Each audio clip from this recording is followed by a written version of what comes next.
People think strategy is about what to do. Strategy is about what not to do, because there's always a ton of good ideas, but the cruel truth of capitalism is you have finite resources. So my safe word in sex is maybe.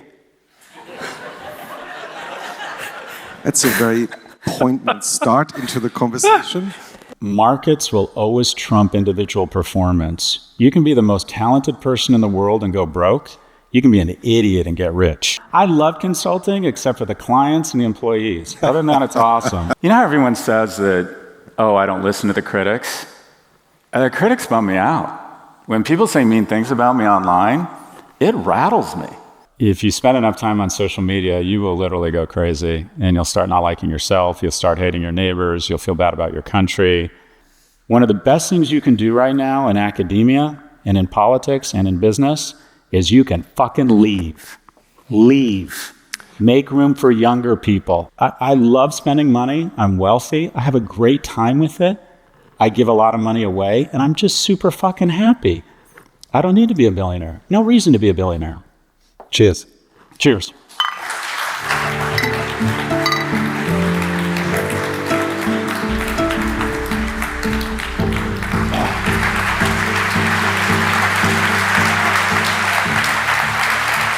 Hallo, guten Tag.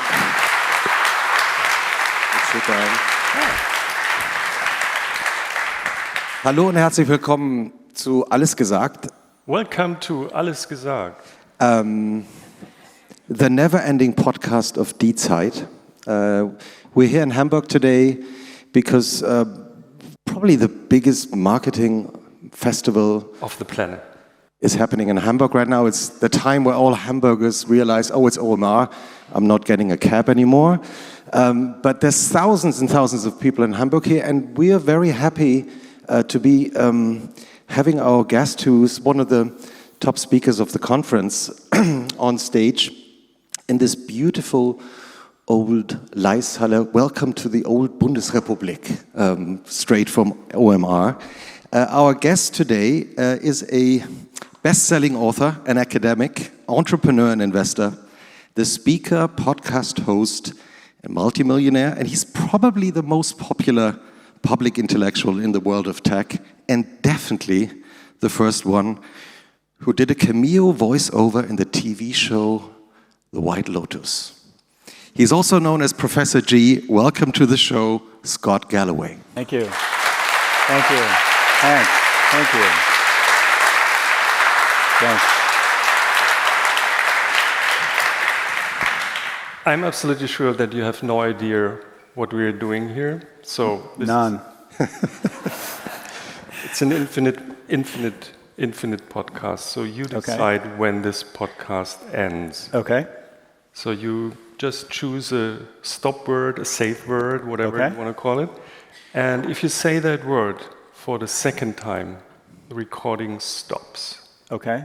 Yeah. We're getting sent out into space. So think about a word you would never say under torture. So my safe word in sex is maybe. That's a very poignant start into the conversation. I'm really looking forward to this conversation. It's so easy to be unfiltered when there's lights like this. I can't see anything. As far as I know, there's no one out there. So it's a private podcast, you know. So let's say the second time I say maybe, say an hour into this, we'll give everyone a break and go home. Maybe is dangerous. No, maybe is really dangerous. Can't recommend. We can't do maybe? No, we can't. You should have a second thought. You know? Germans are so literal. Okay. Yeah. No, it's forbidden. Havertz. Huh? Havertz. The footballer? Isn't that his name? Oh, cool. Havertz? Yeah, Kai Havertz. Kai Havertz from... How's this going so far? Kai Havertz is a good one. Havertz? Yeah. Havertz? Yeah. Okay, so let's do that once. Havertz, because to say it twice would seem kind of unnatural. It's not a word I use every day. Yeah.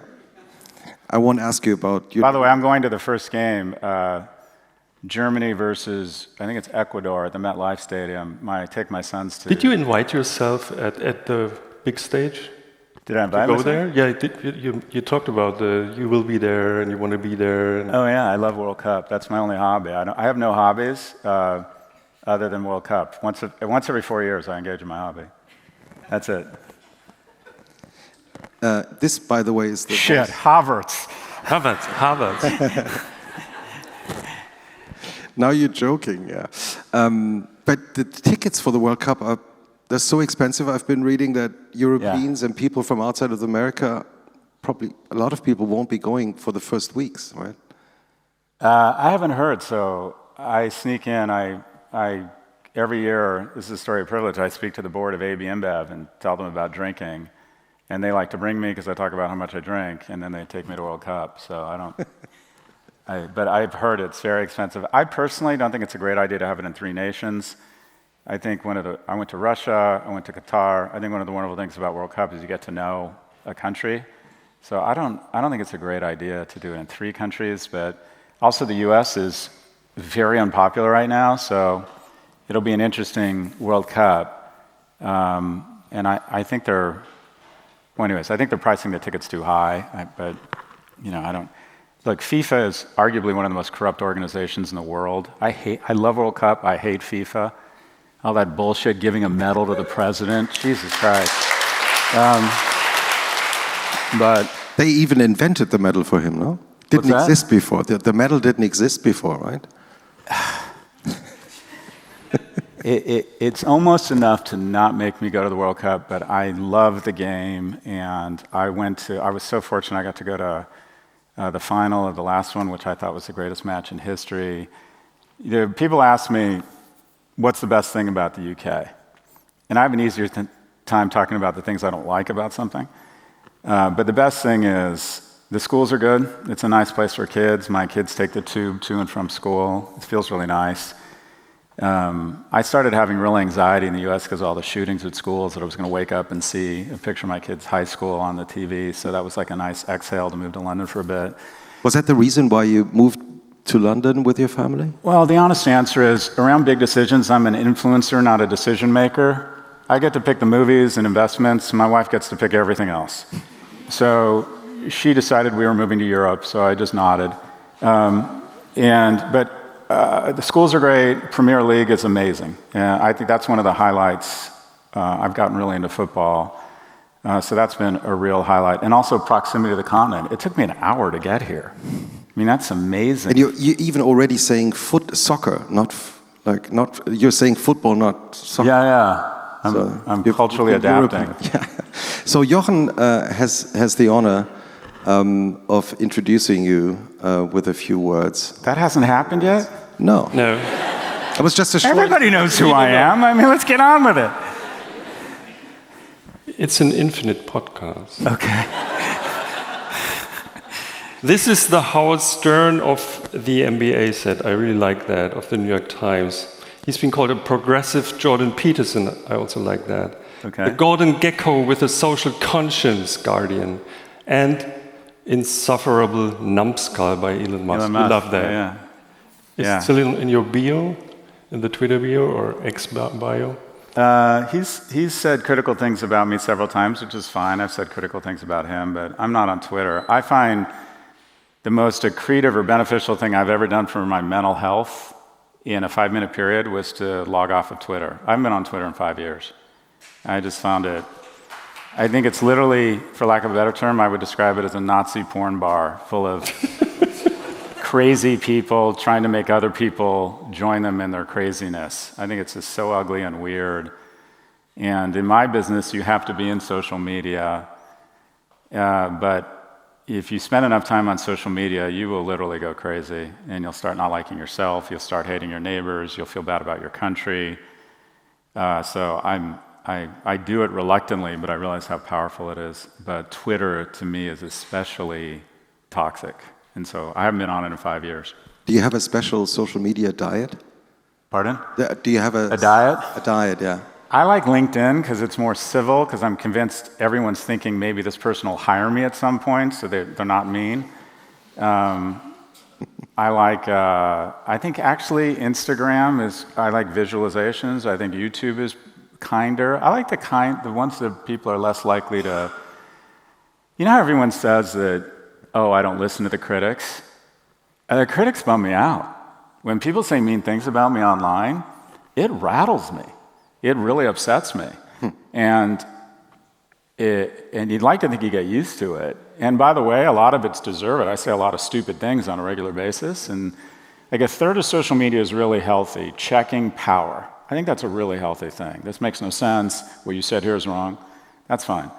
About a third of it is the algorithms. Basically, what is so dangerous about social media is that 40% of the S&P is tied to technology, AI, social media.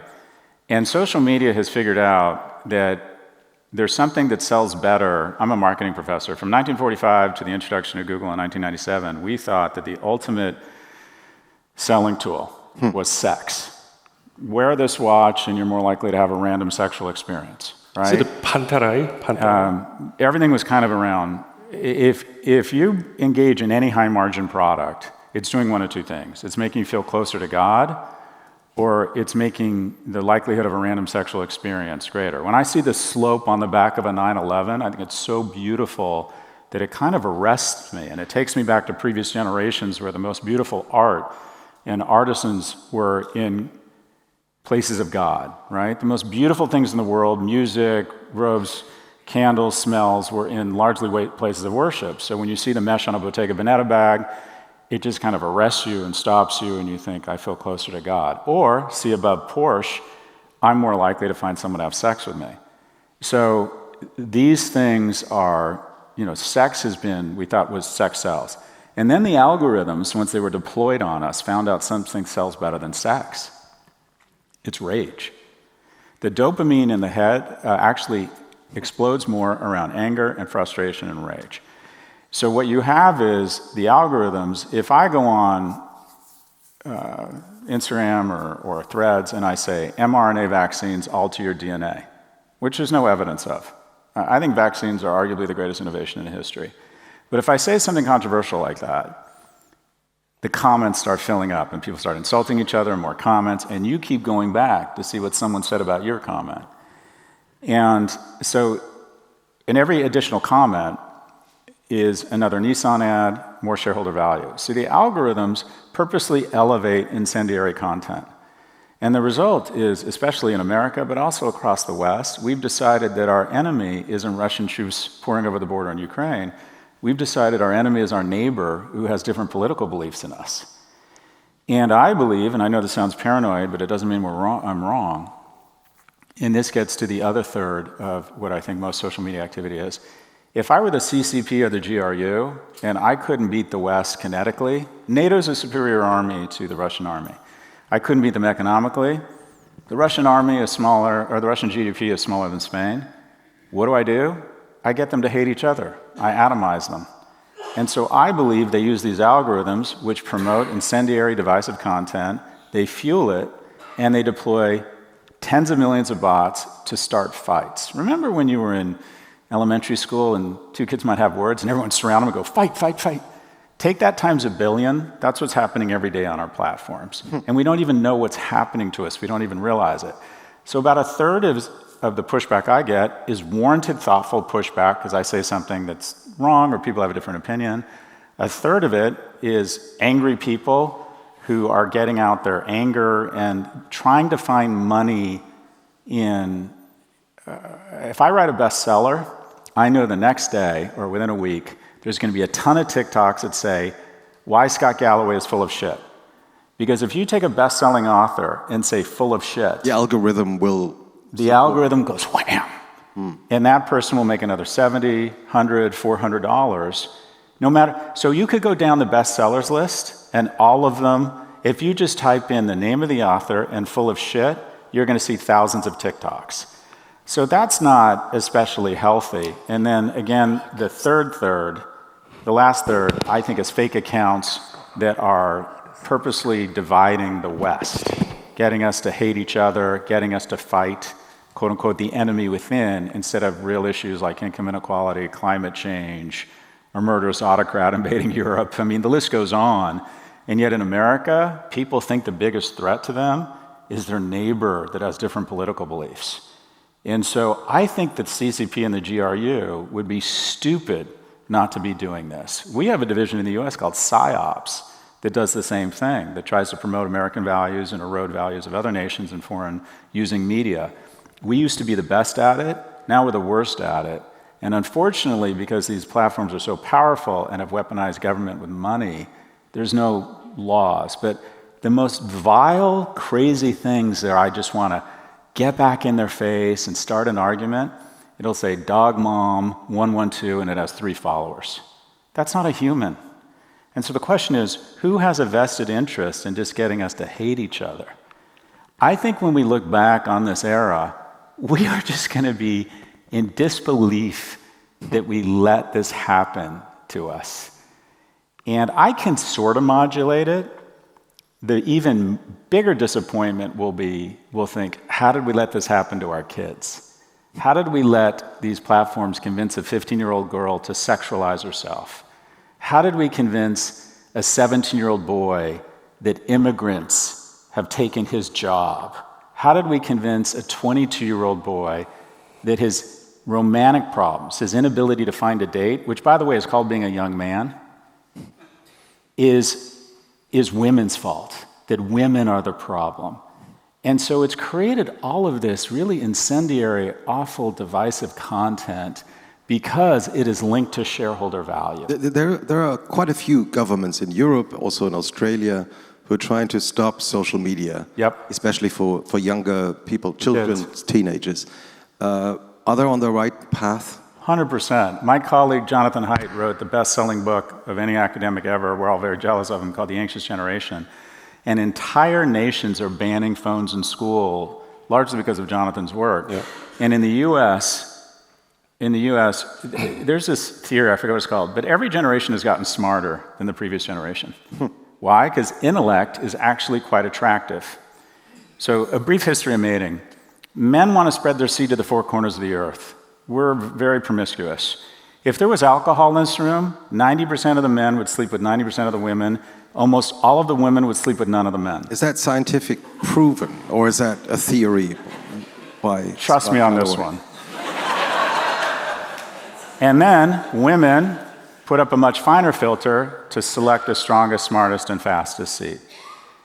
The 3 things that women find attractive in terms of sexual currency, we don't like to talk about this, but number 1, it's an ability to signal resources. And we don't like to talk about it, but it's uncomfortable. But the key word in there, the hopeful word in there, where young people say, I'm not, young men go, I'm not rich, I don't have a Range Rover yet. It's signal resources, and this is what I tell young men. Be the dude that works out and dresses well, because it means you have discipline. Be the dude that has a plan. You don't necessarily need to stick to a plan.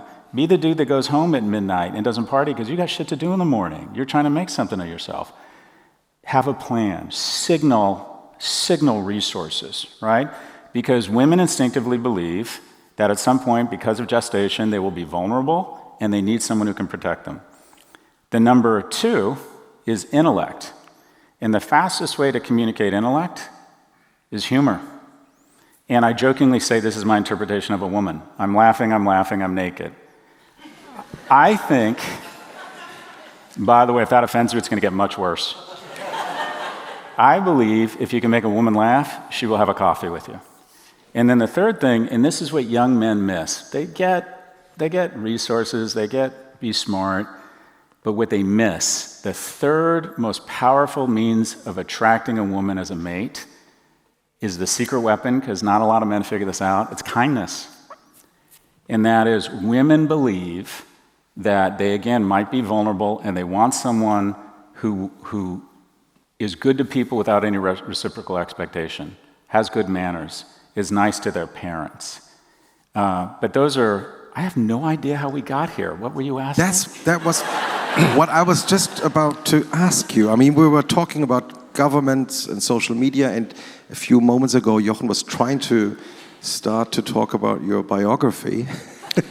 May I introduce you to Scott Galloway? Sorry about that. I have a great idea. You introduce yourself. Can we talk about your early years as a young boy? Because you wrote this brilliant book about this. Right. Notes on Being a Man, right? Yeah. New York Times bestselling book. I read it yesterday night, so thanks. 2/3 of it. And it's really... He's taking back the thank you. I had to sleep. I get some sleep to get here in the morning.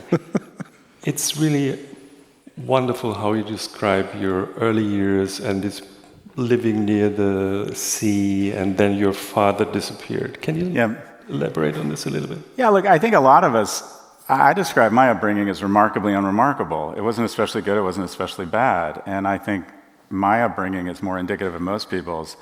I was raised by two immigrants, and we were living the middle class dream. My dad was a very handsome man with a Scottish accent. And in 70s California, that means he could not only think with his dick, he could use it. He's been married and divorced 4 times. As far as we know, he just passed away. I think it's more. I know I have brothers and sisters out there. They're going to show up. Have they shown up?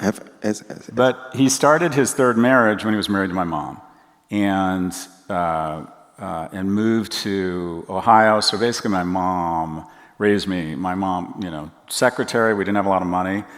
But it's not a sob story, because back in 70s California, America loved unremarkable kids. I got to go to UCLA with a pretty weak GPA. You have to explain what that is. University of California, Los Angeles, one of the finest public universities in the world. GPA is your grades.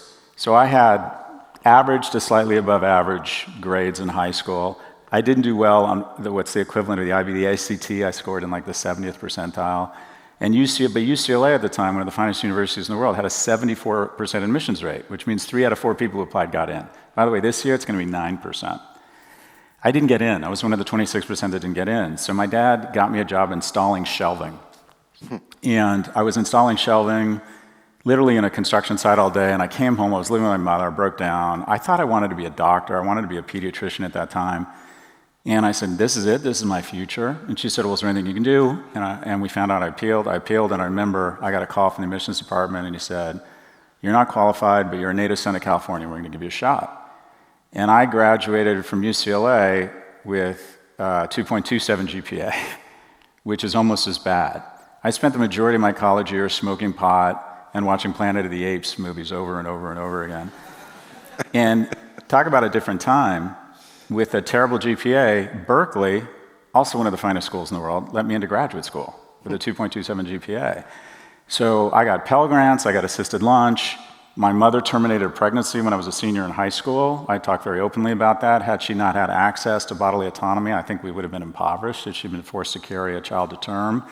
I came of age during the internet, where I was able to raise a ton of money because there was this incredible infrastructure investment called DARPA. So I got to raise a ton of money. Immigrants built my companies. Jawad Mohammed, my first programmer, Claude DeJokas from Canada, built my last. I mean, everything wonderful about America was how to lift up unremarkable people and give them a shot at being remarkable. But my upbringing was very basic. I was raised by a single mother.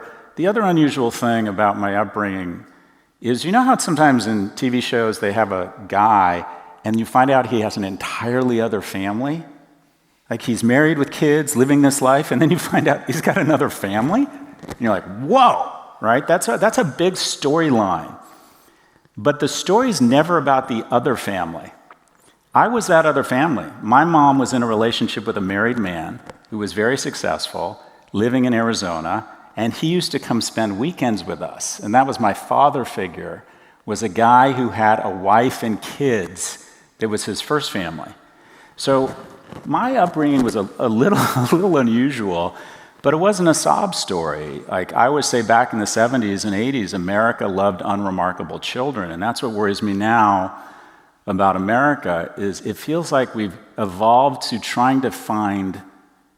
There's 2 types of people who do really well now in America. The children of rich people. If you're from a top 10% income earning household, you're 77 times more likely to get into an elite university than the bottom 90.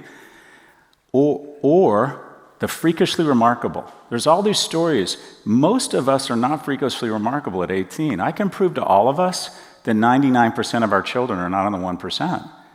And I think what's so upsetting about the West is we've decided that our job is to find the children of rich people or the freakishly remarkable who have built wells in Africa and have a patented 16 and are captain of their lacrosse team. So I grew up in an era where you could be unremarkable. You could be raised by a mother who lived and died as secretary. We never made more than $30,000. And you could go on to have a remarkable life. And I want to be clear, I'm not humble. I'm a fucking monster. I work hard. I'm super talented. But if you're in the top 1%... I'm just getting to the idea of how you became such a popular speaker on stage. Yeah. You don't mind, like... But if you're in the top, I think it's very important to look at your success and reverse engineer to the things that aren't your fault, and then invest in those things and advocate for them. And successful people, especially successful males in tech, have a tendency to credit their success, credit their grit and their character for their success, and then blame the markets for their failures. I have no such illusions. I'm in the top 1%. Let me just say that right now. That puts me in a room, the population of Germany. My life on any metric, money, influence, things I get to do, freedoms, rights, is well beyond the 75 million most fortunate people in the world. Why? Because I was smart enough to be born in America, and I had access to this unbelievable advantage. State-sponsored education, family planning, pro-immigration. I got assisted lunch, right? I don't know if they have it here, but you get coupons for lunch.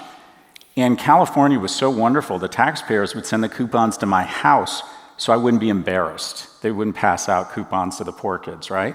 So I had all of this wonderful government-sponsored advantage being born a white heterosexual male. And let me be clear, that wasn't fair. A lot of the opportunity was sequestered to people with my skin color, my sexual orientation, and my gender. If you look at the US from 1945 to 2000, we registered a third of the world's economic growth with 5% of the population. So we had 6 times the prosperity of the rest of the world. And then within that 6x of prosperity, a third of the population, see above white heterosexual males, had about 90% of that prosperity. So being born where I was born, who I was born, gave me 18 times the wind in my sails. So I'm not a humble person. I'm very talented. But I wouldn't have, if I'd been born in Istanbul, I still would have made a good living. I'd be the #1 salesperson at Subaru of Istanbul, right? If I'd be born in Germany, I think I'd be managing a division of a plant at Siemens. I think I'd be making a very good living here. I'm not sure I'd have the life I have had it not been for a love of the unremarkable. And also, this goes to the difference, I think, between Germany and Europe and the US. People always ask me, what's the difference? I think it kind of comes down to one word, risk. And that is, especially in the UK, I say to the audience, I'm like, you're the ones that stayed. My parents got on a steamship at the ages of 19 and 22 with $600 to their name. They were willing to take risks. And if you look at the American economy, where has the majority of the shareholder gains been? There's one company that is now bigger than every public company in Germany times 2, NVIDIA. And if I told you where's NVIDIA, you would go, that's a crazy idea. No plants, just design GPUs that end up being so much risk everywhere. You know where it is. It's in America, and it's where the risk takers kept going west. It's no accident that the most valuable companies in the world are all littered across the place, the nation where the greatest risk takers went, and then the riskiest of the risk takers all kept moving west. So my sense of Germany, and I realize this is a reductive statement, is the good thing about Germany is that you have the safety net in the US is the ground. So no safety net. If you're poor in the US, you live 7 years less. You literally live almost a decade shorter if you're poor in the US. You have almost no mating opportunities. Only 1 in 5 men in the lowest decile of income ever get married. You're 12 times more likely to be incarcerated. To be poor in the US is a humiliating, dangerous experience. To be poor in Europe is not ideal, but it's not humiliating, or it's not as humiliating and as dangerous. So the downside to that is it creates a risk profile in the US. I come out of high school in the United States, and I'm like, if I want a wife, if I want a house, my mom had cancer. It was terrifying for us, and it was humiliating for me as the man of the house. But also, to be blunt, it was very motivating. I got very serious. So having... How old were you when your mother... 25. But having much greater downside and also much greater upside because of our capital markets and our idolatry of innovators creates a risk complexion where people working at the best companies will start new companies, will leave. In addition, there is $5 million for every startup in the US in risk capital. There's $1 million in risk capital in Europe. So if I were to identify the reason why there's a company in the United States that's worth twice what every company in Germany is worth, it comes down to risk and also some public policy around, immigration and capital formation, and we can have arguments over this thing. But the reality is, if I'm in a room of people in the US, they're more risk hungry because one, they're crazier and more ambitious, and also they're more afraid. If your wife gets lung cancer in the US, there's a 1 in 3 chance you're going to go bankrupt. So that creates a risk mentality that I think, in terms of the economy, pays off. Now, unfortunately, we look at the S&P and NASDAQ and shareholder value as the end-all proxy for happiness. It's not. Our economy is growing, but our youth in America are the most anxious, depressed, and obese in our history. So it's a really damaging metric, unfortunately, because everyone assumes that because the S&P is touching all-time high in the U.S., that somehow the U.S. is doing well. It's the wrong metric. How come that this unpromising kid, founded the first company? It was called Profit, as far as I remember. Yeah. Why did you do that? This average kid. Right out of UCLA, I lied about my grades. I got a job at Morgan Stanley. I had no idea what investment banking was, but my roommate, who I was very competitive with, desperately wanted to be an investment banker, so I thought, if Gary wants it, I'm going to get it. I had no idea what they did. I chose Morgan. I interview, as you can imagine, I interview really well. I got offers from a bunch of investment banks, and I chose Morgan Stanley because I heard they don't drug test. and I heard they don't check your transcripts because I'd lied about my grades. I can never run for president because everybody knows I lied about my grades. You lied about your grades. 100%. I was a scholar. Anyways. How was your first day at Morgan Stanley like? Terrifying, because they asked me to pee in a cup. The whole no drug testing thing was a lie. But I did that for 2 years. I wasn't any good at it. Went back to business school, and I took a class called brand strategy, and I thought, this is my calling. I want to do brand strategy. So I went to the professor, a guy named David Ocker, and I said, I want to start a company, a strategy firm, focusing on your principles. Do you want to join me? He said, no way. So I started a company in my second year called Profit Brand Strategy. It was a strategy firm. It's now 400 people. I sold it about 20 years ago. Still there? Oh, yeah. It has an office in Germany. It has an office in Berlin, I believe. So, but that's my firstborn. That was my first company. Yeah. And I didn't... How many of you are in the services business? So I hated the services business. It's great. It's a good way to get wealthy. It's a terrible way to get rich because you're selling your time. It's a great second MBA because it requires great athletic skills. You got to be able to present well. You got to have good interpersonal skills. You got to be able to manage. You got to have client relationship skills. You got to be analytical, be able to present. I found it exhausting because in strategy consulting, you're usually working with the CEO. And when you're a 27-year-old, which I was, running a strategy firm, you were doing strategy around the internet because that's supposedly what 27-year-olds. And basically what I found is it was just a series of proxy father-son relationships. And the basic construct of the business, the basic agreement was, I'll do your board decks, I'll do your internet strategy. If you're the CMO, or I'll get you promoted because I'm smarter than you. And in exchange, you're going to hire 12 of my consultants, I'm going to charge you $1 million. That was basically... And it was kind of this father-son relationship. And I found it fucking exhausting. I'm an introvert. I don't like golf. Obviously. Yeah. I just found it exhausting. And also my two biggest clients were Audi and Samsung. And I was living in San Francisco. That was not geographically convenient. I was on planes all of the time trying to build a consulting firm. I love consulting except for the clients and the employees. Other than that, it's awesome. And managing people who were threatening to go to work for Google every day unless I paid them more. I was just like, I was literally working around the clock. And I jokingly say, when people ask me about balance, I had no balance. I say, my first job were my 20s and 30s. I did nothing but work. It cost me my hair. It cost me my first marriage. And it was worth it. How do you remember those days in Ingolstadt with Audi? How what? With Audi. That's the name of the what, place where Audi is. Ingolstadt. Yeah. You know. Yeah, no offense, not a great place. Like, I don't remember being in Ingolstadt and thinking, I'd love to live here someday. But no, that wasn't. You worked for Apple, right? We had a small client with that, my biggest client was Levi Strauss & Company, Williams-Sonoma, brands like that. A lot of Bay Area companies, but Toyota. But yeah, but what makes a good strategy? I sweat just thinking about it. What makes a good strategy? Well, for me, it was the person who hired you to get promoted.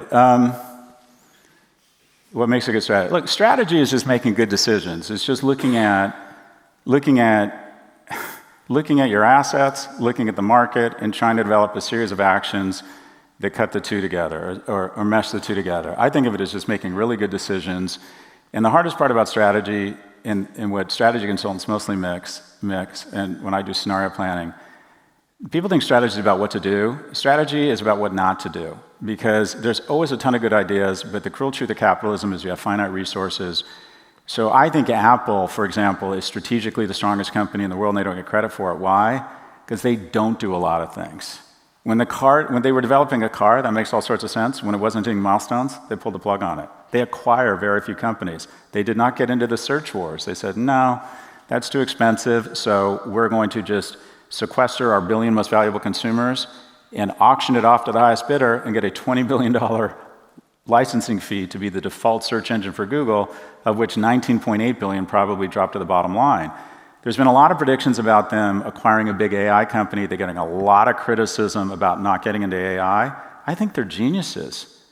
Don't get into that sinkhole right now. Stay out. Leverage. Wait a minute, you just called the AI business a sinkhole. Oh, 100%. Could you elaborate on this? There will be a few people in the room listening carefully now. Well, just 3 companies are saying they're going to spend $600 or $700 billion on data centers, and I said this I said this on the main stage. We are under the illusion that anytime there's a technical or technological revolution, that a small number of companies through distribution, capital, access to cheap capital, great management, IP, whatever it might be, can ring-fence the idea and create trillions in shareholder value. Now, what that it happened with Amazon and e-commerce. It happened with Meta and social media. It happened with search and Alphabet. What people miss is that's not always the case with technical revolution. So I'm convinced AI is going to be a big deal. I actually think there's another technology that will be a bigger deal. But let me just acknowledge, I think it's a big deal. I think it's going to change society, a lot of good ways, some bad ways. But there's a conventional wisdom, or we're predisposed to thinking a small number of companies will create trillions of dollars for shareholders and their employees. The technology that's changed my life, hands down, is jet transportation. I'm going to leave here, I'm going to go to the airport, I'm going to be back in London in an hour and 8 minutes, skirting along the surface of the atmosphere at 7/10 speed. You own a private jet, right? I have a plane. And then I'll be on the ground for 4 hours, and I'll get back in the plane, and I'll be in New York in 6.5 hours. That's a game changer for me. Game changer. Lowers my stress. My parents spent 9 days crawling across the Atlantic just 60 years ago in a steamship. And it was way more expensive. More expensive? Was it more expensive than my jet on inflation? Probably not. But anyways, my point is transformative technology. Mm-hmm. If you added up all the profits and losses of airlines and jet manufacturers, this year they might be almost break even. What airline or company has been able to aggregate trillions of dollars that in any way rivals the breakthrough in jet transportation technology? Vaccines, in my opinion, arguably the greatest innovation of the last century. Who's made a lot of money in vaccines? PCs. What technical revolution has been more powerful or liberating than PCs? Who's made a lot of money in PCs? Well, Apple. Apple made it in phones, right? I was on the board of Galloway Computer, the second largest computer manufacturer. We sold for $600 million. So my thesis is that AI is going to get to technical parity. It's going to be very difficult to maintain any sort of competitive advantage. Anthropic has basically tripled in value in the last 90 days, and I would argue OpenAI has been halved in value in the last 90 days. And I think those sorts of things are going to happen over and over, and you're going to see technical parity with AI, and it's going to be very hard to sequester value. And my thesis is there's a non-zero probability that AI, when we look back on it in 10 years, is going to look more like the airline, the PC, and the vaccine industry, and that is it changes the world. But there weren't a lot of companies that were able to sequester trillions of dollars because they're going to be reverse engineered using AI, and it's going to be very hard to establish moats. Or put another way, I think the biggest winners in AI might be us. We're the biggest winners in jet transportation technology.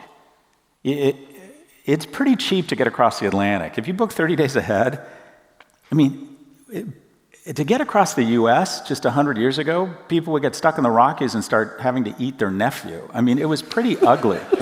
And now you can essentially get across, if you book ahead, for something, the average salary, you can get across in like 2 days of salary. You just mentioned the other technology next to AI that would be a bigger even than AI. What is that? Yeah, okay. So I think a more important technology than AI is semaglutides or GLP-1. And do you take it? No. No. I struggle. No one's going to feel sorry. What else do you take? Testosterone? I take testosterone, creatine, NAD, vitamin A's, B, and D. But that's it. Just a tiny few sample.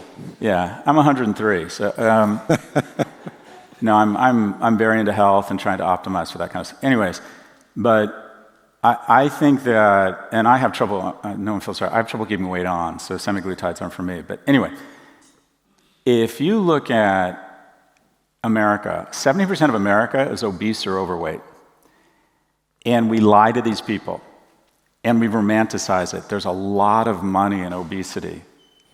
Statins, blood pressure medication, for-profit hospital networks, hip replacements, knee replacements, plus-size clothing, McDonald's, Pepsi, Coca-Cola. The obesity industrial complex is one of the biggest businesses in the United States.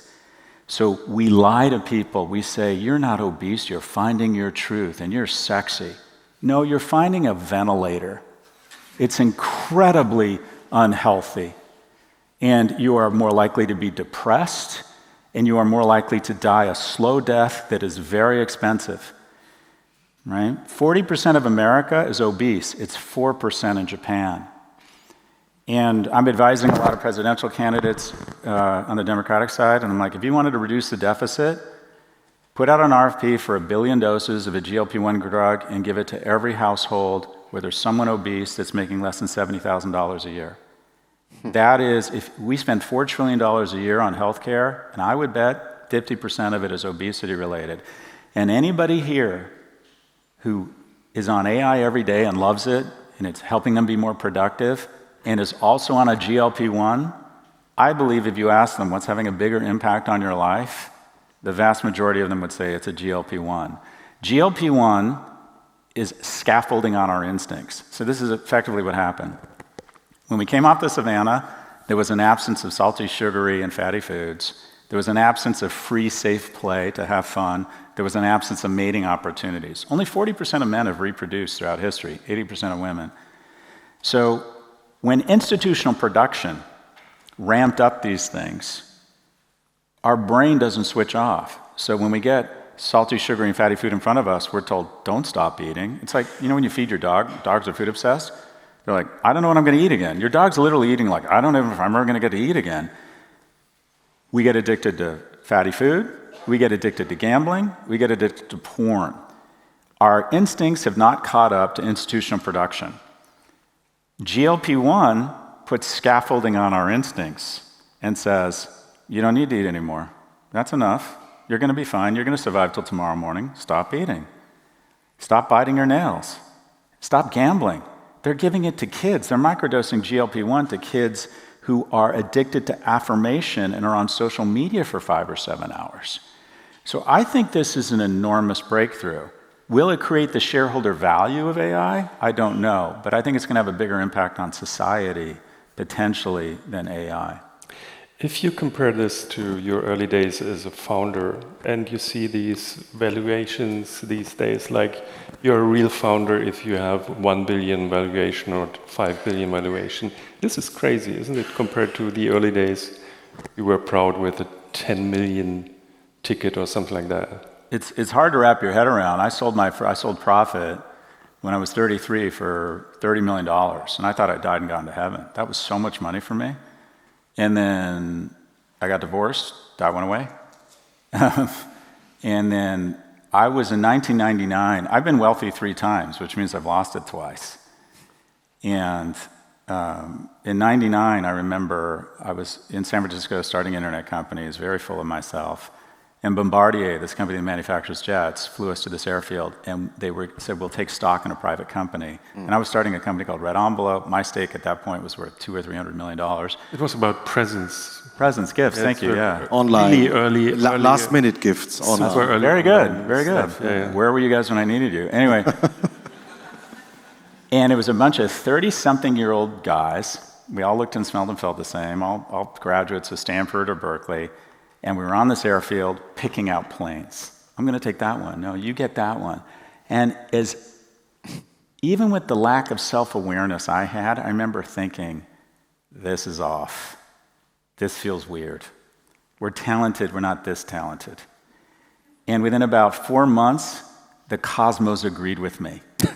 And in March of 2000, I went from being worth a lot of money on paper to having negative net worth. And a lot of my friends who had exercised their options but not paid the taxes ended up going bankrupt. So anyways, the billions that kids are rich, I'm the guy on the board when I'm an investor in a company that just raised money. It's an AI company that helps financial services companies. They just raised $100 million at a $2 billion valuation with $20 million in revenues. And I took the kid aside and I said, sell everything, sell as much as you can.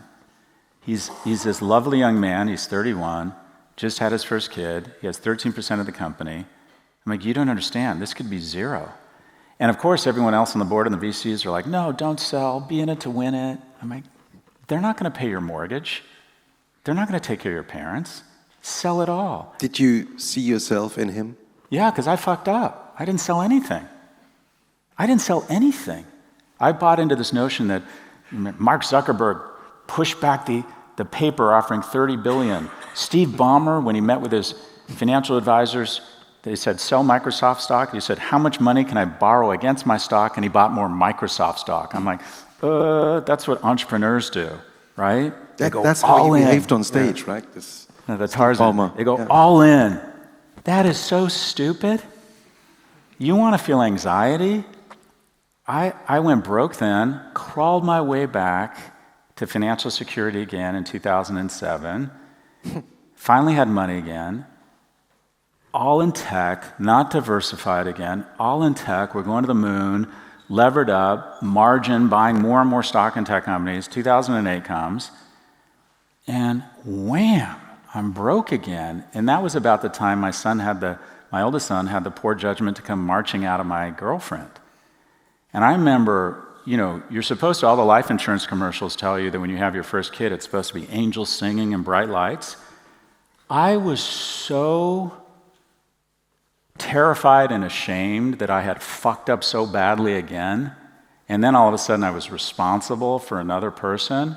I couldn't stand. I was in the delivery room and I literally had to sit down. I couldn't tell my girlfriend I'm freaked out. That's not what you need to hear when you're delivering a baby. But But I'm sure she had an idea how you were doing at these. She was focused on other things. But I remember thinking I was just so anxious and scared and just like, how did I screw up this badly? Again. So what I tell young people is the moment you get anything resembling an asset base, start diversifying. Because as especially men tend to think that we can control the axis of the earth. And what I've learned is that markets will always trump individual performance. You can be the most talented person in the world and go broke. You can be an idiot and get rich. A lot of and this is a life lesson, and I wish I'd learned this earlier. When you're successful, you have an investment go well, you got a great partner, your business is killing it, you're doing really well at work, you've been promoted twice in 24 months. Realize a lot of that is not your fault. A lot of it is just pure luck. Right place, right time, right relationships, and be humble. And take in your horns in terms of risk. You are never more prone to a really stupid mistake than after a series of big wins, because you start believing it's you, that you're that talented. The flip side is when, and I'm sure this happened to you, you invest, and literally like the next day, the stock goes down 20%. The stock's been going up for 5 years, you invest, and then all of a sudden in a year, it's off by 40%. You don't have love returned. You're just crazy about someone, you think you're handling it well, and they don't return your affection, right? And you just don't know what to do about it. You get fired, or you get passed over for a promotion you deserved. You also have to realize a lot of that is not your fault. And you have to develop a practice, whether it's exercise, being around certain people, an affirmation, whatever it is, being around dogs, where you can stand in front of a mirror and go, I will add value to a company. I can make someone really happy, and at some point, if I'm smart and save a little bit of money, I'll be financially secure at some point. Because so much of this, as I've gotten older, I realize so much of this is not our fault, right? I mean, it just strikes me how my life could have been so dramatically different. I went to Berkeley. The reason I'm in the internet and I made a lot of money was because when you came out of Berkeley in the 90s, you just went into technology. I enrolled at the University of Texas because I thought, oh, Tex-Mex food, blondes, chance to hang out in Texas. I'm in. And I fell head over heels in love with a woman. And she said, I'm going to Berkeley for business school. And I said, I'm going to UT. And she said, I'm going to Berkeley. And I said, I'm going to Berkeley. I basically ended up in technology because I fell in love with someone who was going to Cal. So I just think people never have perspective. They're either way too arrogant or they're way too hard on themselves. And how did you find your middle between these two extremes? Age and perspective. Was there a time when you realized, Well, you just get older and you just start realizing, like I said, something that I find so obnoxious about the tech brothers, the really successful tech brothers, is they're under the impression it's all them, that they're so awesome. And they don't even do basic geography. All these companies, if you're on the west coast of America, you start at Seattle, Microsoft, Amazon, you come to San Francisco, Salesforce, Alphabet, Meta, you go to LA, SpaceX, Snaps, you go to San Diego, Qualcomm, Incredible. In Seattle, it stops once you get to the Canadian border. Canada's an amazing country. There's no unicorns above that. You have to go all the way to Lululemon to find a company worth more than $1 billion. You come down to San Diego, it literally stops, and you got to go 5,000 kilometers to Mercado Libre in Argentina. So it's pretty clear that something in the water. I was not expecting any of this. Yeah. It's just a little surprise. A small. Yeah. Are we going to be here for 4 days? Yeah. What's going on here? Talking about German obesity. Just a little Spätzle. Thank you. Yeah. You know Spätzle? 100%. Southern German pasta. Was not expecting that.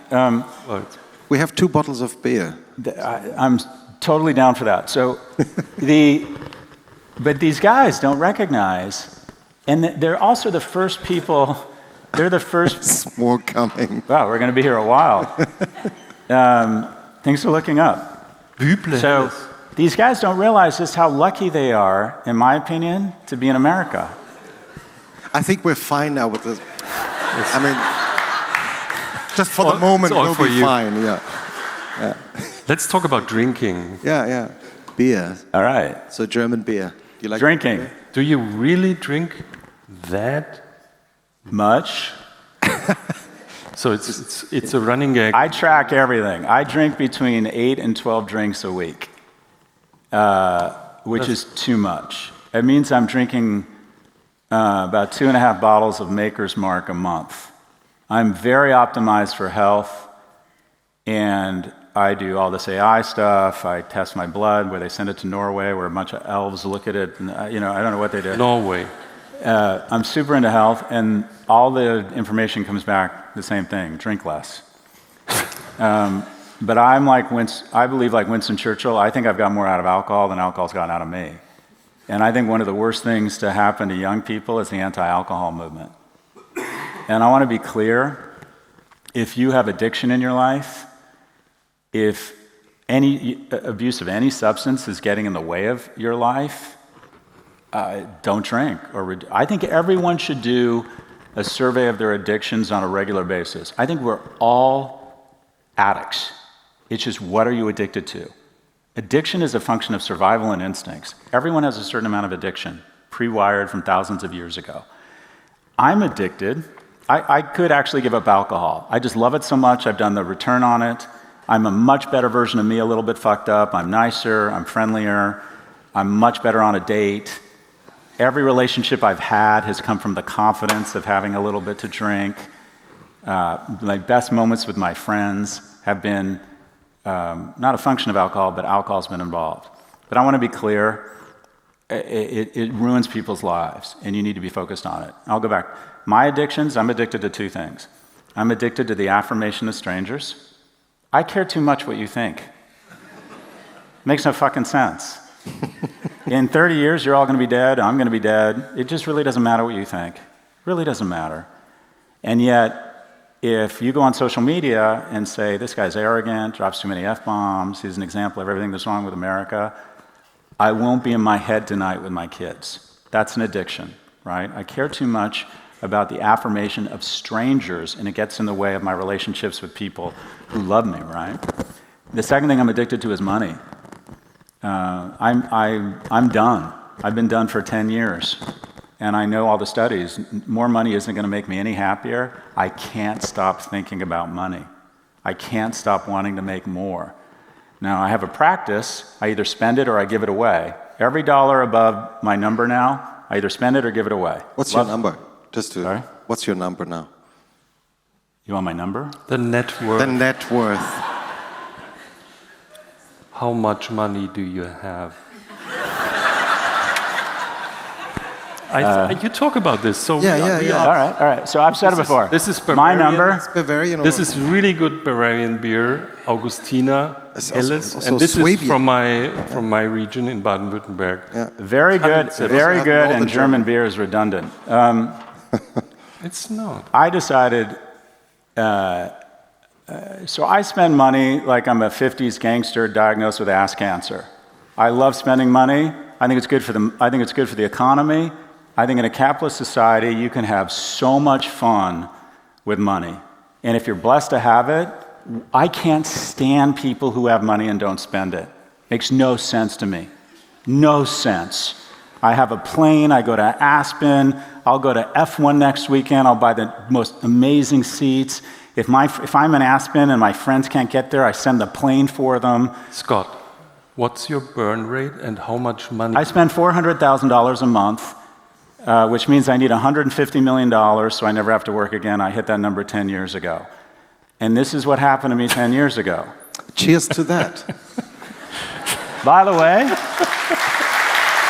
that gets applause. But I need to go on. I need to finish this so I don't sound like a total douchebag.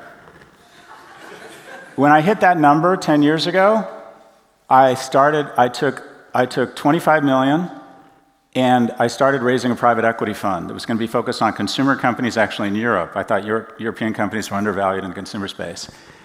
Within 48 hours, I had 50 million more in commitment. I was going to raise $250,000. Why?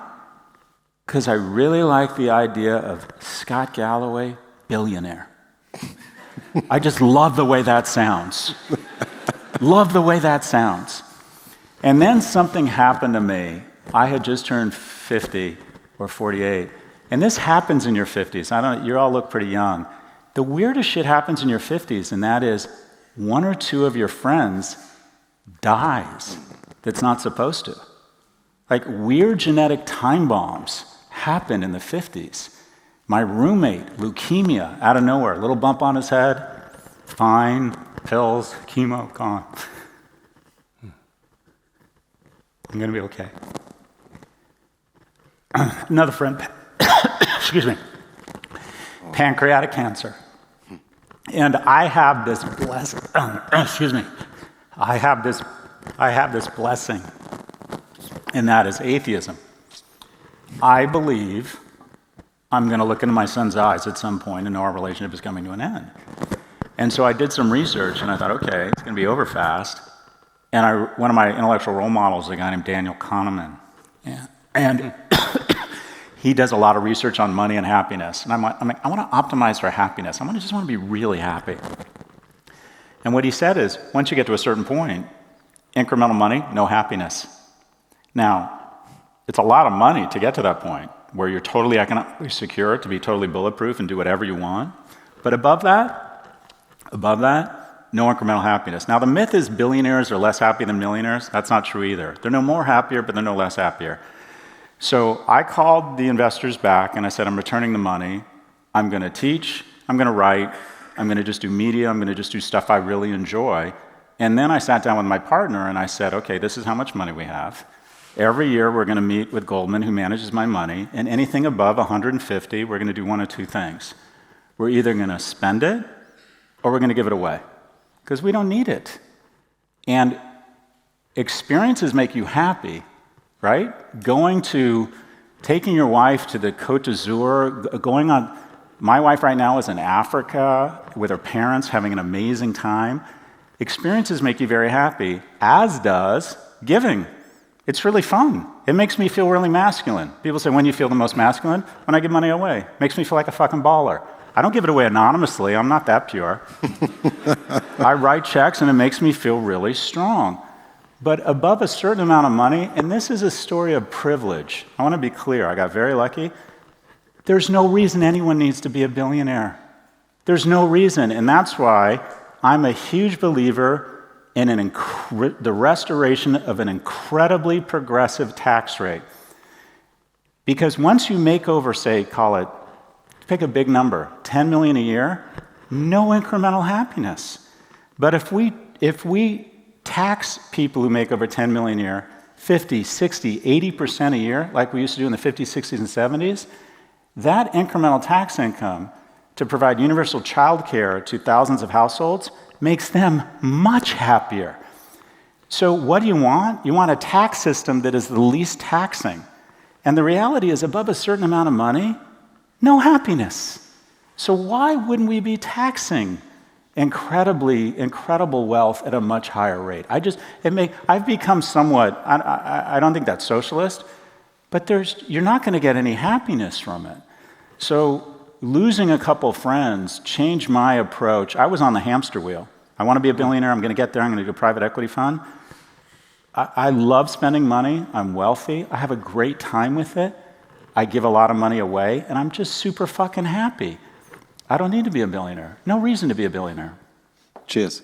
Cheers.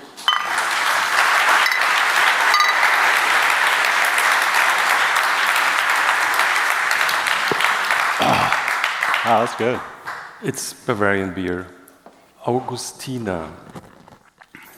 It's called Augustina. They bought all different brands from Zeit, so we don't appreciate that. There's no. My favorite is Rotaburger.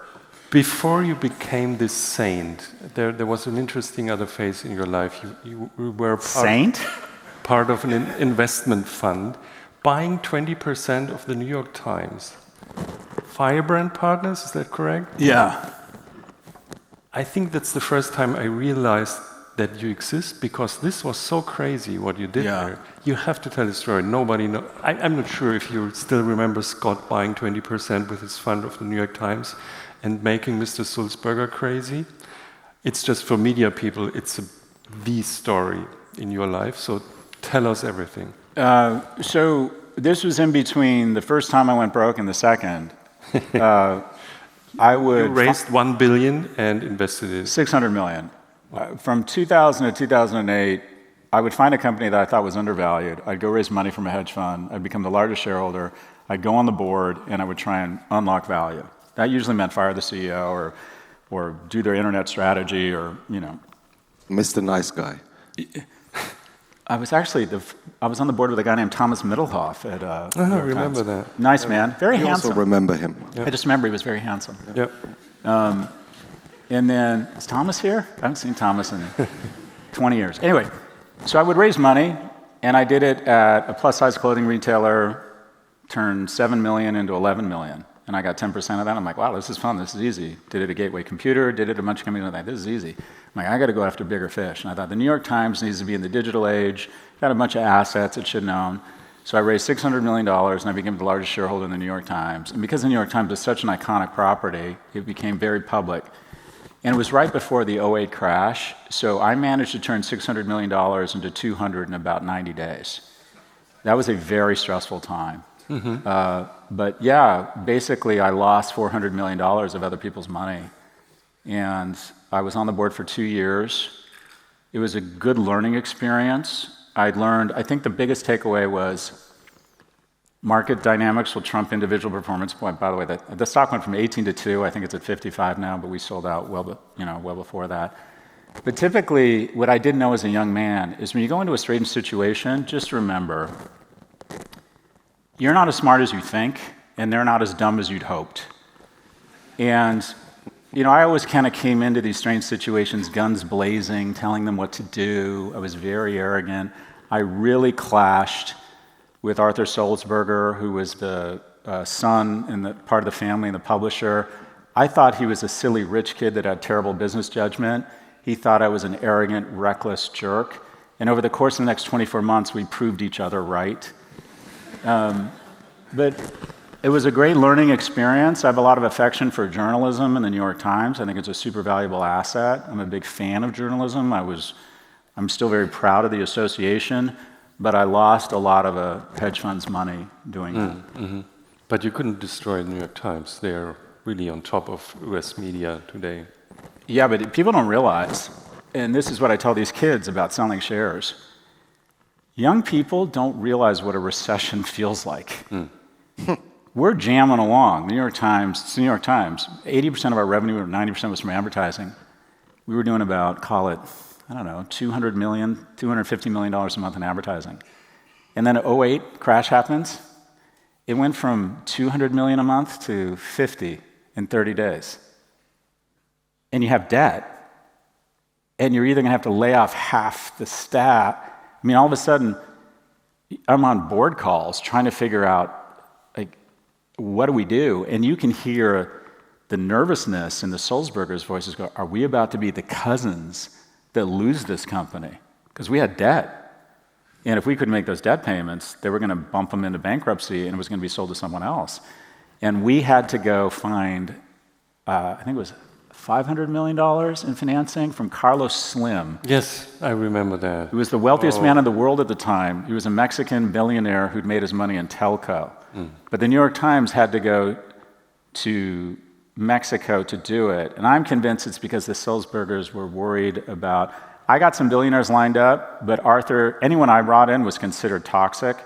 So Arthur, I think, the Sulzbergers chose a Mexican billionaire because he thought a Mexican will never be allowed to buy the New York Times. So I think there was some strategy there, that it was sort of a poison pill. But that was a very intense time. And when I meet young people who are bitching about young people can't get jobs and the economy's not good, you don't know what a recession looks like. I mean, I don't know how many of you were here for '08, but But when I graduated from business school in '92, only 40% of us had jobs on graduation day. Generation X, the slacker generation, no? Gen X. 60% of us didn't have jobs. So I just find it sort of, I don't want to say comical, but I'm a little like, I roll my eyes when I hear people talk about how bad, the economy's bad or that unemployment's bad. No, just wait. Just wait. You have no idea what bad. If you're under the age of 40, at least in the US, you really don't know what a real good recession feels like. It gets ugly fast. There's another scene in your memories in the Man book. You tell a story of one of your close friends who visits you at your newest company, L2, I think is the name. And he's like, you give him this big presentation and hundreds of people running around. Yeah. And he's like, I didn't see that coming. I really like that scene. So my best friend, Adam Arkman, his mom married a guy, Paul, like this icon of a man, like handsome, had the best cars, first a 240Z, then a Porsche and a Ferrari, just like a man's man, like what you looked up to as a boy. Hadn't seen him in 15 years. Came to L2. It was one of those days, it felt like something out of Mad Men. Everyone was roaming around, there were clients. I would pull up to a computer and they'd show me, this is L'Oreal versus Estee Lauder, and there's social media, and there were people filming, and I had to jump into a room to do an interview with the BBC. I mean, it was just like, and he was just on his way out, and he looked at me, he's like, I gotta be honest, I didn't see it. And I just thought that was the funniest thing. And there's a lesson in there, and that is, I don't think, when I went back to my high school reunion, almost nobody recognized me. They were like, we know who you are now, but we don't remember you. And that's the point. No educational institution, no test, no organization can be the predictor of greatness in an 18-year-old. Not even your peers. What's that? Not even your peers. No, they didn't. Apparently, they didn't realize you were going to be you. I didn't realize. I mean, the point of a democracy in a capitalist society isn't to identify a superclass of 18-year-olds and accelerate them. It's to make as many bets as possible. Because no one can be an arbiter of greatness at 18. I didn't get my shit together till I was 25. At 23, no one would have guessed I was going to be successful. I was still sleepwalking through life, smoking way too much pot, barely graduated from UCLA. So the whole point of a functioning society is we redistribute income, I believe, an opportunity from people who are making a lot of money and are really fortunate, and we plant as many seeds and water as many people as possible. Because you think Harvard can be the arbiter of success? I can't tell you how many idiots I meet from Harvard, right? This is what it means to go to Harvard. It means you're freakishly remarkable, but most likely what it means is you have rich parents. That's not an arbiter of success. You meet a lot of people who are crazy successful, and you just wouldn't have guessed it. So anyways, where I go from there is like, okay, it wasn't like I was editor of the school paper and quarterback. I was really unremarkable. And here's the good news.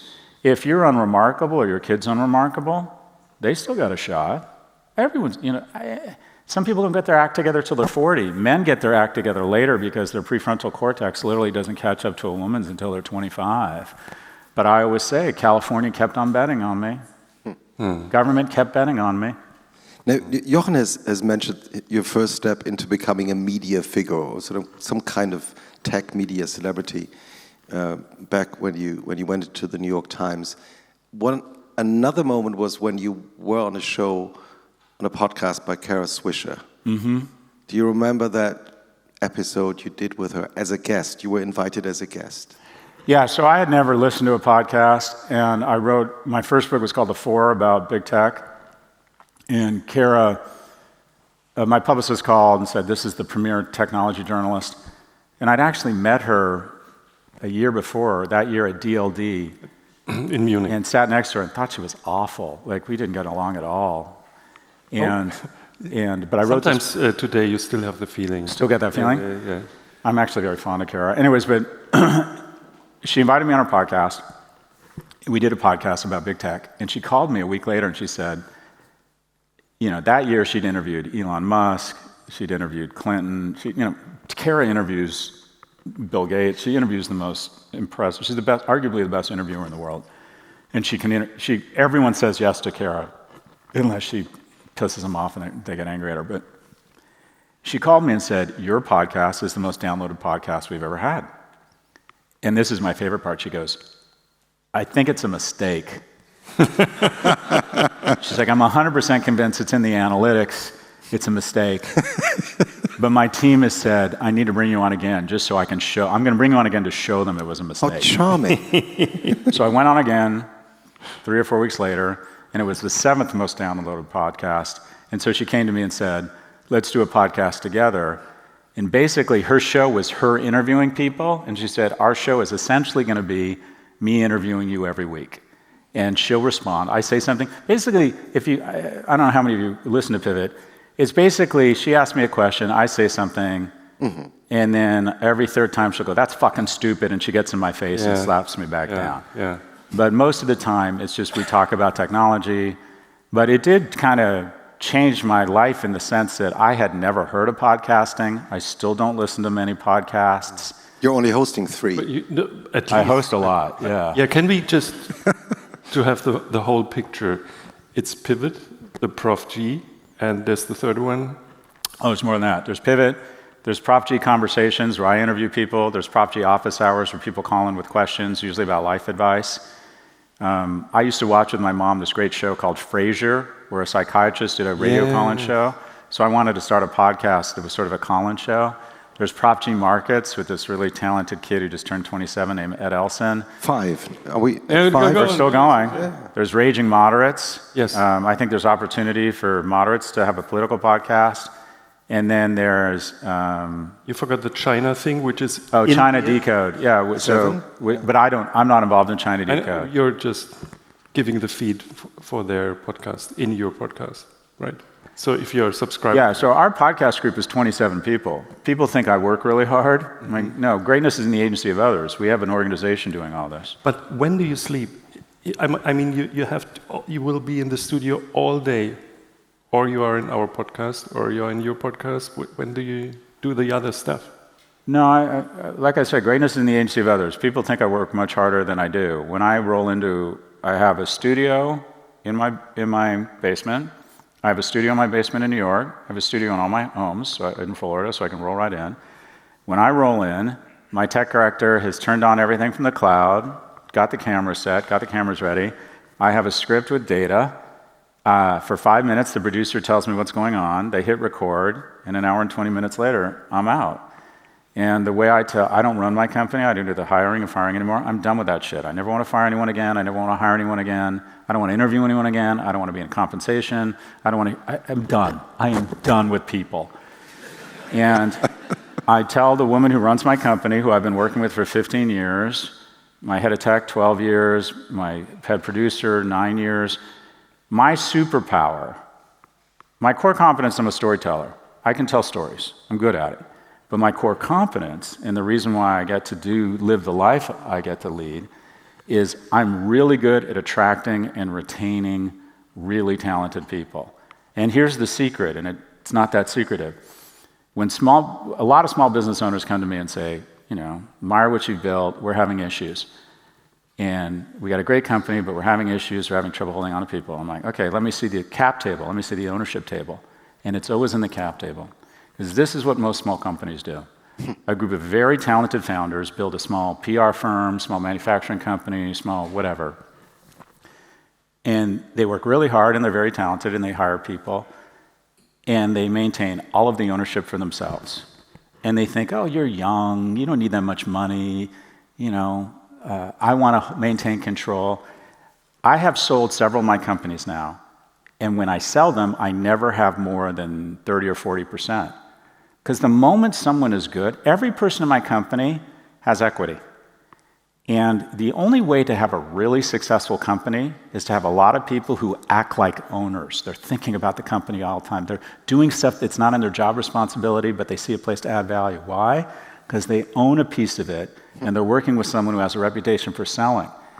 So if you want people to act like owners, you got to make them owners. And so when I find somebody good, I literally sit them down. It sounds very crass and mundane, but I say, you're really good. You're 24. You've been here a year. I'm going to give you 1.5% of the company. Prodigy is doing $20 million a year, $3 million subscription revenue. I'm going to grow it to $40 million, and I'm going to sell it for between $120 and $160 million in 36 to 40 months, meaning you're going to get $1.4 million. And they just sort of sit there. And they're like, yeah. But I believe people come to work for economic and psychic compensation. And I think you outline to them, I'm going to make more money than you, but if I make a lot of money, you're also going to make a lot of money. I want you to win. Because the mistake that founders make is they think they're so awesome that they're the only ones that want to buy a house. No, they don't. Young people want to be rich too. They want to have kids. They want to make money. And there's nothing wrong with that. Because if you don't give people equity, your best players are going to leave and go somewhere where there is money. My point is the following. People think I work much harder than I do. I don't. I have a group of really talented people. You know, when I did that presentation today, the first time I saw it was when I was on stage. And I knew it was good? Was it good? What's that? Was it good when you... I knew I was going to rock. I mean, I know the themes, I know the data. I did a pre-call with my analysts. I know the creative team will do it well. I kind of know what's going to be there, and I know it's going to be great. I'm not up till 3 in the morning going over 120 slides last night. I got super smart people who understand AI, they understand graphics, they understand data, and they own a piece of the company. And they get, technically, the woman who did it last night, who did it for me, my lead research analyst, owns 3% of the company, so she got 3% of that speaking fee. It's pretty easy. And the majority of small companies that fail, I mean, if they're good at what they do, is because the owners have decided that they're owners and everyone else is earners. It's basic. Make everyone an owner. If I work really hard, I'm 22, so if I would be 22 and I work really hard in the US, will I be rich? It's not guaranteed. The income... Is it possible? Oh, it's more possible I think it's more possible in the US than anywhere in the world, maybe with the exception of China now, but I mean, that's the issue. What I tell people in Europe, my advice to any young person, first piece of advice, if you're economically motivated as I was, get to a city. Get to the biggest city in your country, then either get to the biggest city in Germany or the biggest city in the UK, and then if you can... Go to Munich. And then if you can, get to New York or San Francisco. 2/3 of the world's economic growth over the next 20 to 30 years will be in one of just 20 cities. Because I go surfing every year in Brazil, and it's this place with perfect waves, and when I go there, it's an offshore breeze, I get the sense I can surf. And then I go to the west coast of the United States where the waves aren't as friendly, and I realize I don't know how to surf. You want to get to where the waves are really good. And in those 20 cities, there's more opportunity, there's more mating opportunities, there's more ideas, there's more opportunity, there's more capital, there's more yes. People want to make money, there's more cool things to do at night, there's more people you're going to bump off of, there's more relationships. And you want to get to a city when you're young, because once you start collecting dogs and kids, cities become almost untenable because they're so goddamn expensive. When I moved to New York, I was living in a 1-bedroom with 2 other guys. You can do that when you're young. So, and granted, a lot of it's situational. If you have family, you're happy, you're living in Stuttgart, fine, have at it. But if you're like me, and you're an economic animal, while you're young, before you have dogs and kids and spouses and old parents that need your help, get to a city. You will get twice. Here's the thing. You can be successful in Europe. It's just going to take you 50% longer. And if you're not in a city, it's going to take you 2 to 3 times longer, and possibly it's not going to happen unless you're smart enough to be born to rich parents. And I have data to back that up. You can be good in New York and make a lot of money. You can be great in St. Louis, you're not going to make as much money. You can be good in the US and you're going to probably make more money than being great in Europe, unfortunately.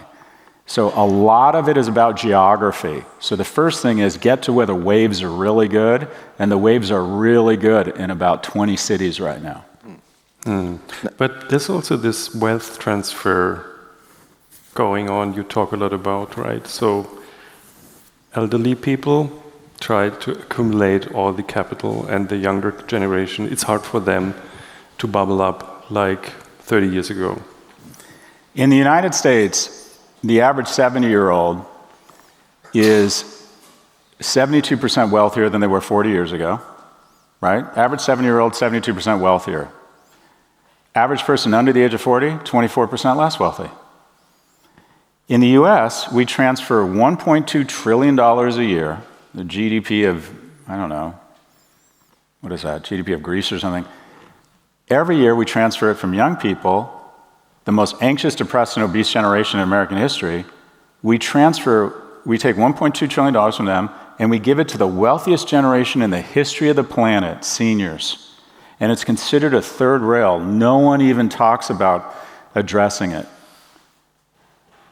In my opinion, it's totally immoral. I'm not suggesting seniors should die in the street. I should never get Social Security. And by the way, when Social Security was initially envisioned, only 1 in 4 people were living past 65. Now it's 9 in 10. So it's become totally unsustainable. 40% of the US budget goes to social programs for people over the age of 65 who aren't, quite frankly, adding a whole lot of value. They're not very productive. It's soon going to be 50%. So unless we start reinvesting, this is basically what the US government is. Old people electing even older people who vote themselves more money. The fact that kids don't vote, the fact that young people aren't voting, we have a democracy. Unfortunately, old people vote. And Washington right now, we have the oldest electorate of any democracy. The average age is 62. Washington, D.C. has become a cross between the Golden Girls and the land of the dead. So they don't understand technology. There's no child tax credit. There's no universal child care. None of these people are fertile. None of them are having kids, right? They claim to care about their grandkids.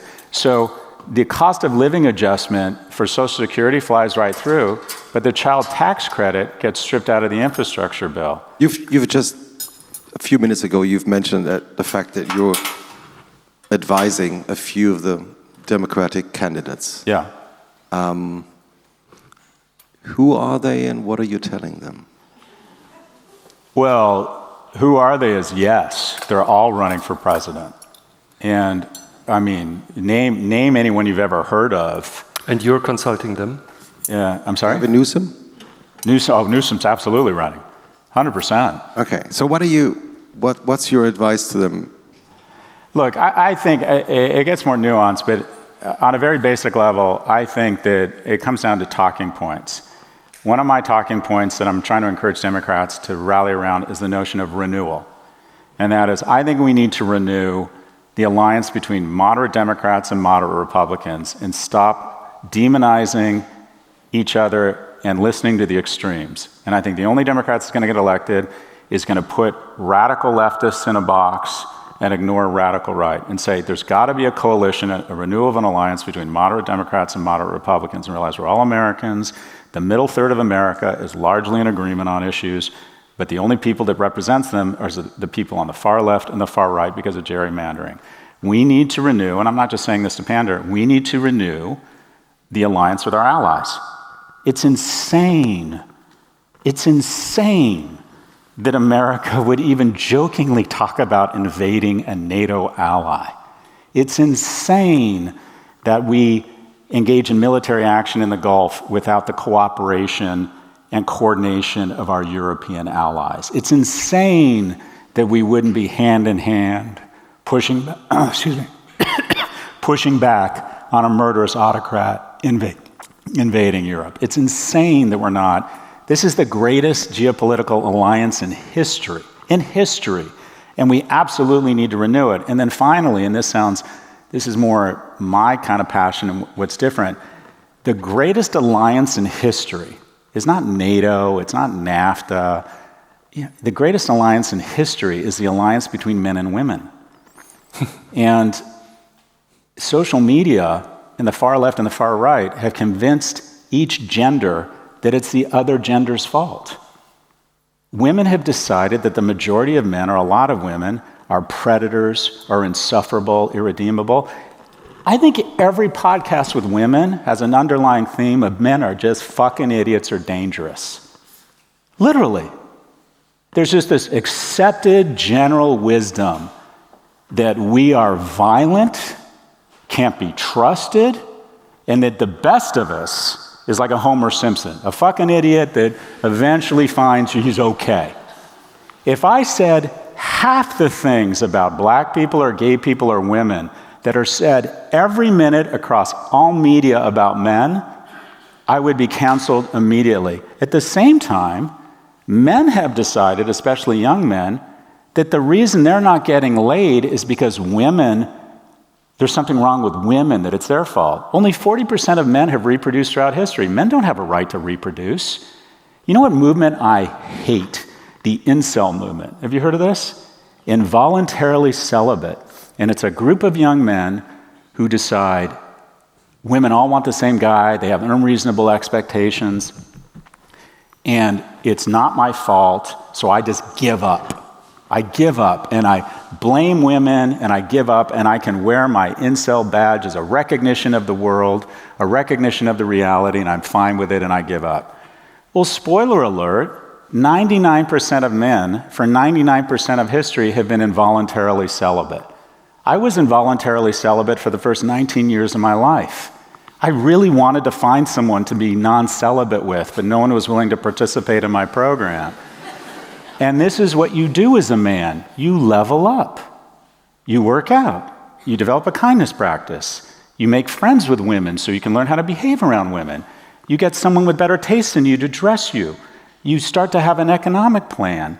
And if you do these things, at some point, you can become voluntarily incelibate.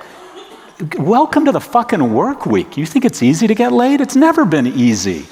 75% of men in the West reproduce now, which means it's almost twice as easy now for men to reproduce than it's ever been.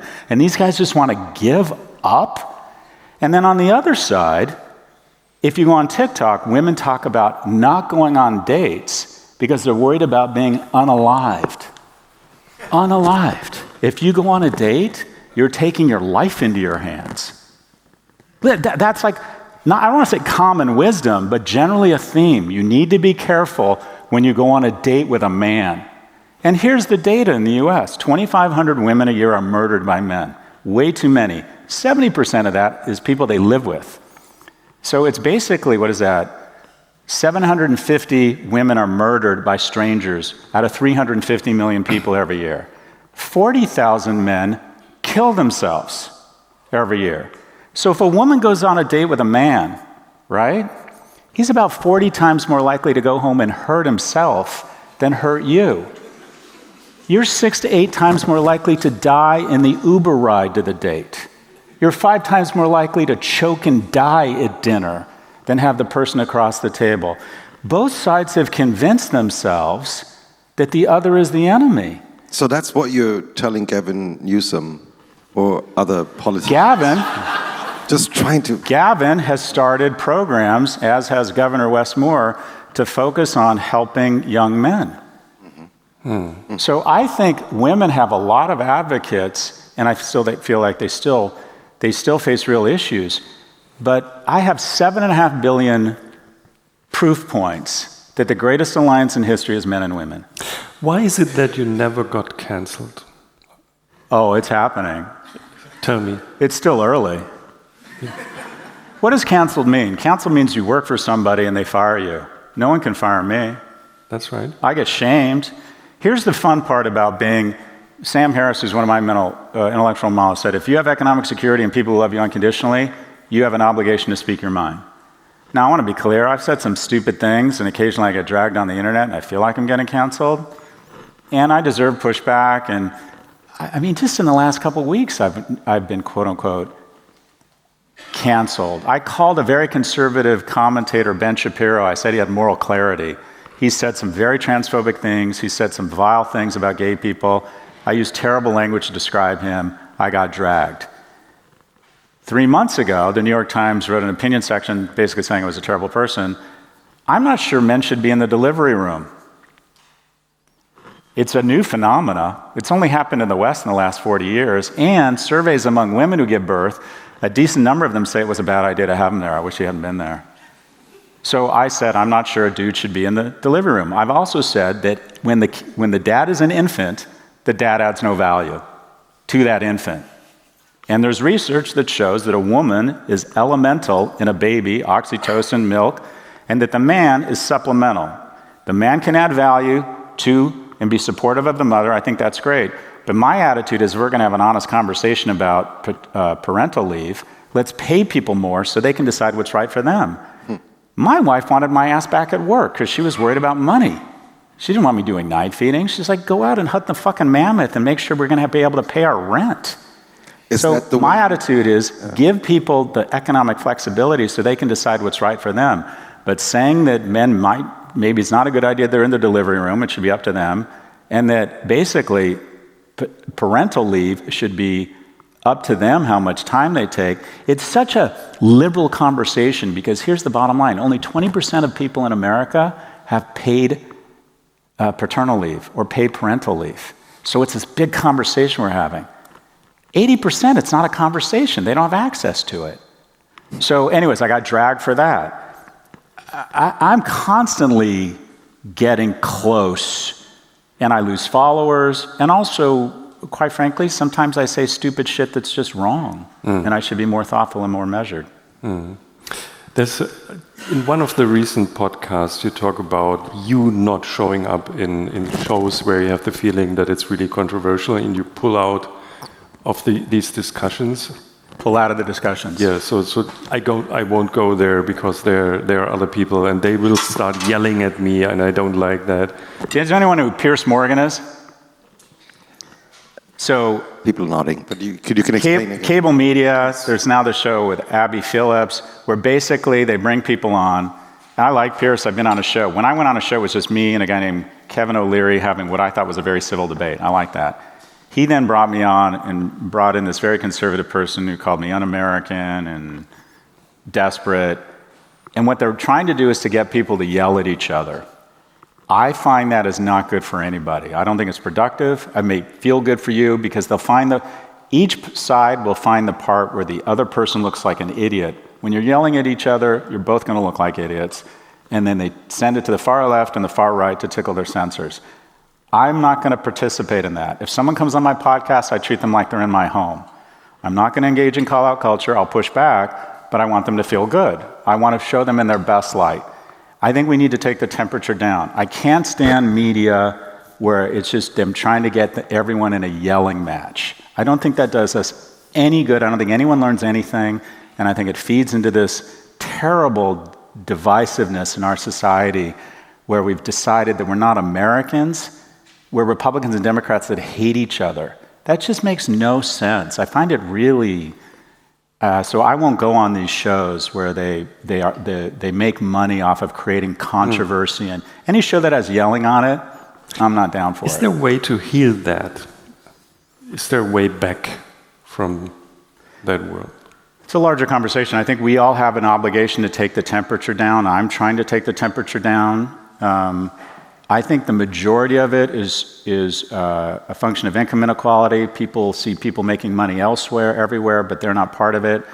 210 times a day they get notified that it seems like everyone's on a private jet or partying in Saint-Tropez or has a boyfriend with a six-pack, so they feel upset and deficient, relatively speaking. And I also think social media has attached a profit incentive to figuring out a way to get you to hate him and me to hate both of you, and find out where we don't get along and magnify that. I think looking back, as I said before, in 20 years, we're just going to be just horrified at what we let these algorithms do to us for profit. And there's in fewer places a connection. 40% of pubs have closed down in the UK since COVID. Clubs also, right? Pubs and clubs. Church attendance is at a record low. Think about how nice people are to each other at church. They're just nice to each other. They want connections. Hey, have you met so-and-so? Right? Oh, they're new in town. Have you met so-and-so? Hey, have you met so-and-so's son? He's really cute. People are nice to each other. They shake each other's hands. Like, when does that happen online? It's either like, you're a queen, you're amazing, +10, right? Or, this is dangerous. You're dangerous, right? It's like, okay, like, let's pretend we're in church for 30 days and just be nice to each other. And this is you, being an atheist, saying this. I love going to church or temple. I just don't believe in the ownership structure. When did you... I'm giving you a 2-minute warning. I promise I'm not going to keep you longer than the 2 minutes. Go ahead. No. Oh, really depressed if you do that. But Jochen, Okay. but I think this is exactly the right moment. Yes. Where we play a little game. Oh, yes. Okay. So there's a little tradition in our podcast. Someone is writing questions, and Actually, it's a Kahneman thing. That's right. Thinking fast and slow. So this is the fast mode. Okay. So I give you words like cat or dog, and you have to decide immediately without thinking. Just instinct. Yeah, you would say dog, I assume. Yes. That's the game. Mm-hmm. How many questions are there today? 103. I don't know why. 103. Yeah. So You're that would... serious. Yeah, it's 10... it's fast, you know. You have Okay.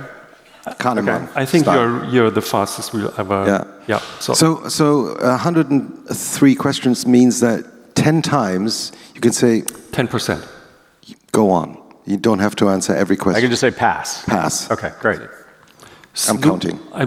Yeah. Okay. Ready? Ready. Yeah. Snooze or get up? Snooze. Heat or haste? Heat. Yes or maybe? Yes. To be or not to be? To not to be. Order or chaos? I'm sorry? Order or chaos?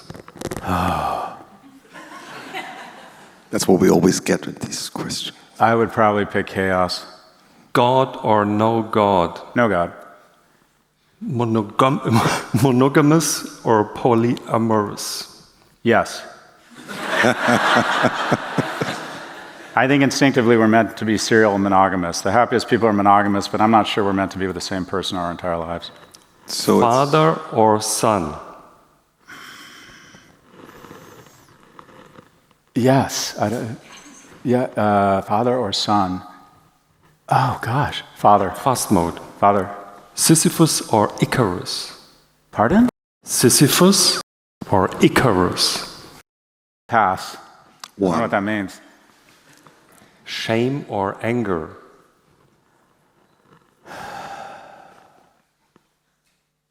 Pass. 2. Be careful. Interesting. Success or respect? Success, because respect comes from success in a capitalist society. Respect or love? Love. Respect or happiness? They're the same thing, yes. Is that a 3 or... Safety or freedom? keep it. Safety or freedom? Wow. Freedom. Being a man or being a human?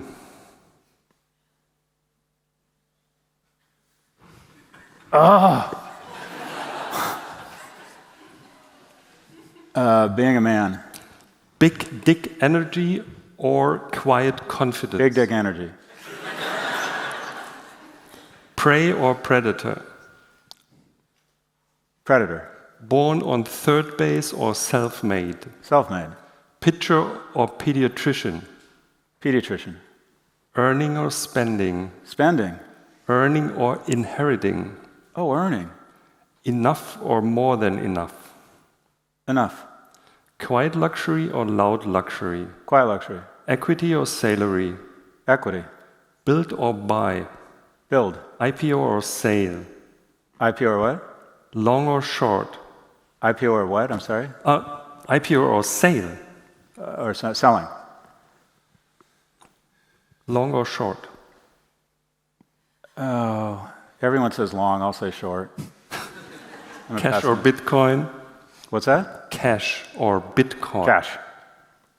Activist or board member? Activist. Los Angeles or San Francisco? Oh, LA. New York or San Francisco? New York. New York or London? New York. To be good in San Francisco or to be amazing in Stuttgart?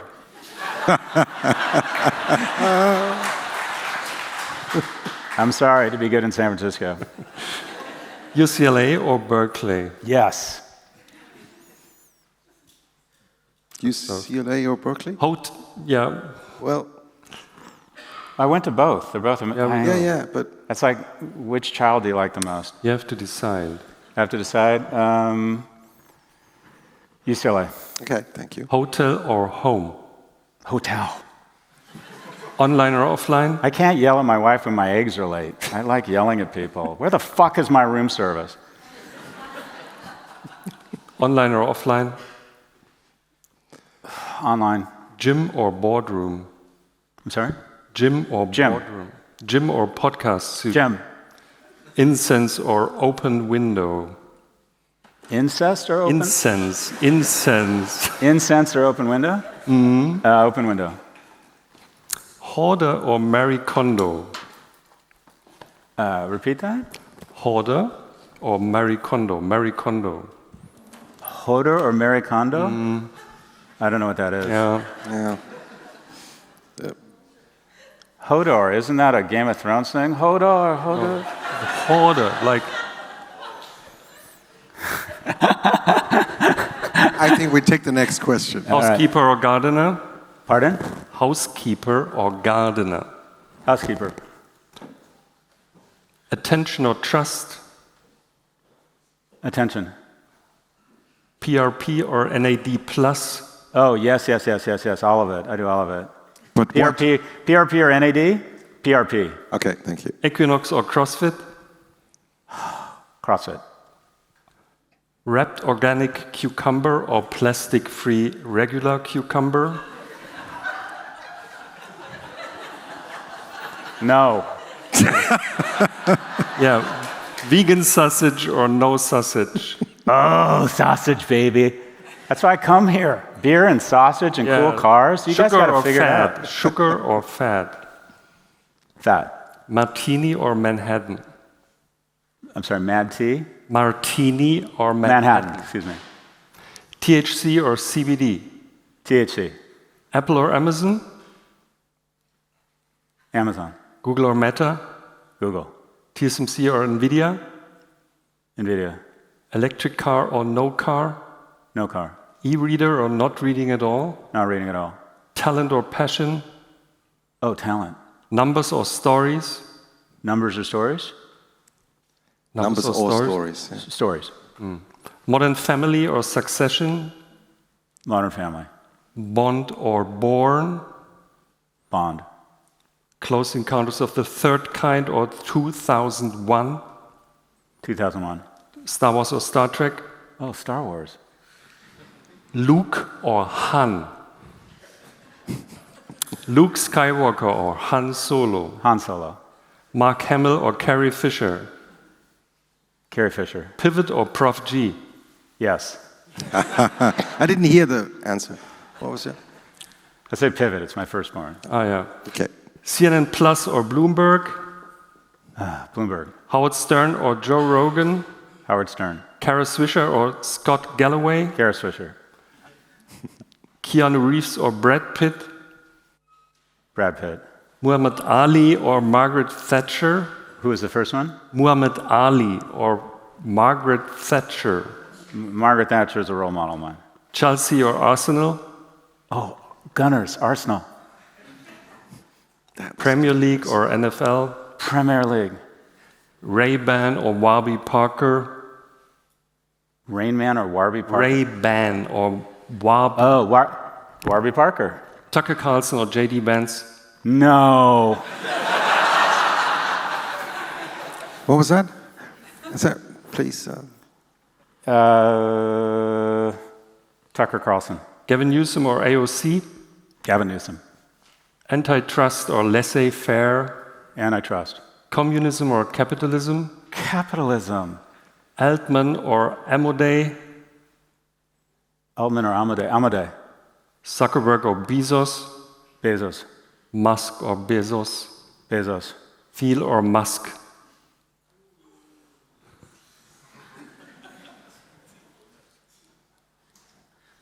For God's sakes, no. I call it, yeah. Is that a 3? You're passing? A pass. A pass. Trump or Putin? Same. That's 4. You made it. Thank you. Thank you so much. You. Thank you for the game. Thank you. Now, Scott, I have to ask you, because in preparation... By the way, if that gets out and the right hears me say creating an equivalence between Trump and Putin, we're going to hear about this. We will hear about this. Anyway. You think so? Oh, yeah. Oh, yeah. And by the way, that's probably not fair. Yeah, well, I said it. You can add an answer if you want to. Yeah, I think Putin is a murderer. I don't think Trump is a murderer. I think they're both corrupt. I think they share that, but I don't think Trump is innately a murderous autocrat. I'll give him that. This got very serious very fast. But you were able to give another answer to that. I think that was good. So, but in preparing this conversation today, and I'd been watching The White Lotus. Yeah. I saw all the episodes you were in, but I hadn't realized it was you. So On The Voice? Yes. So you did the cameo voiceover for the lawyer who's calling the man with his family who's in really deep trouble apparently in the US. Was that fun? Oh, yeah. I mean, let's be honest. I saved this season. What was hilarious was, well, quick story. They called me and said, would you do it? And I said, you had me at yes. Oh, I'd love to do it. And I did the recording, and the director called me and said, we think you can do better, which is their way of saying it's awful. And if it doesn't get better, we're going to cut you out. And the guy who was the lead, a guy named Jason Isaacs, he was in, a really handsome guy. He was Lufus Malfoy in the Hogwarts shit, the kid. He comes over to my house. This handsome guy comes in with a tennis racket, and he puts me behind my mic, and he's like, okay, hit the line. Now this line, hit the line. He's like, this guy just beat up your 8-year-old daughter. Hit the line. And he did this for like an hour. He's like, now you don't know how to respond. Just respond nervously. Hit the line. And he did this for about an hour with me. And by the end of the hour, I was sweating. And it gave me such an appreciation for just how hard acting is. Like, I always thought acting is like, just kind of pretend to be somebody else. And by the end of that hour, just to get like 4 or 6 good lines, I lost 10 pounds. It was so hard. And then when the show came out, I must have got 40 text messages from like, oh my God, this is going to crack you up. The lawyer sounds just like you. No one knew it was me. I was like, you got to listen, the guy sounds exactly like you. But yeah, it was a shit ton of fun. Why are you talking about the reckoning? So in every other episode these days, The reckoning? Yeah. I think there needs to be a reckoning. I think that there is reckoning means settlements of accounts. That's what my next book is going to be called, The Reckoning. Uh-huh. I think that on the left in America, we have a tendency to want to feel the other side's pain and empathize, and we're always like, I can understand why Trump voters feel this way, and I think there needs to be a reckoning. I think that what's happened in America is nothing short of criminal and a perversion of what is the greatest society to date. I think he's a criminal. I think he's a misogynist. I think he's a terrible man. And I think he has set America and the West and freedoms back 2 decades. And I think someone needs to go to jail. I'm not, I think there needs, and by the way, I don't think the president should go to jail. The president's different. He's an obese 80-year-old man with no love in his life. Biology's going to take care of him. But if you're off trading American power for investments in your son's cryptocurrency, if you're trading on oil futures because the president has let you know what he is or isn't doing in Iran, if you're a Democrat who has outperformed the S&P by 700%, Speaker of the House Pelosi, I think there needs to be a reckoning. I think we need to restore some sense of morality and fair play, and a sense of, decency. I think we have really strayed, and there needs to be a pretty swift response. I think there needs to be a reckoning in the West. I think there needs to be some accountability, not trying to come together again. I don't think we can fully heal till there's a reckoning. And what does that mean historically? So where are we heading these days? I think certain Congress people and the Attorney General in a Democratic White House coordinate with deputy AGs or AGs in a state to find out where crimes have been committed. I think that anyone who I just think it's insane that we had an insurrection. I just still can't get past that. I don't. I'm not a lawyer, but I think it has to be done to the letter of the law. I don't think you do political prosecutions, but I think so many laws have been flouted that I think we should absolutely prosecute people to the full extent of the law, to the letter of the law. I'm not talking about political retribution. I think there's been corruption on both sides, but there needs to be. Think about, my kids have known nothing but Donald Trump, and Elon Musk. So who are the most natural role models for young men are going to be the president and the wealthiest man in the world. And what have they taught our young men, right? Do whatever you can to get rich. Lie. Don't pay your subcontractors. Break the law. Start a crypto coin. Have 2 women sue you concurrently for sole custody of that child because you haven't seen that child. Become the wealthiest man in the world, and then cut off aid to HIV-positive mothers in Africa. Make fun of women's menstrual cycle. Talk about women grabbing them by their genitals. Be addicted to ketamine. Sleep with a loaded gun next to your bed and live alone, and have 13 kids by 5 different women and disown one of those kids because that kid decides to go through transition. What are literally in America, what are our young men supposed to think, right?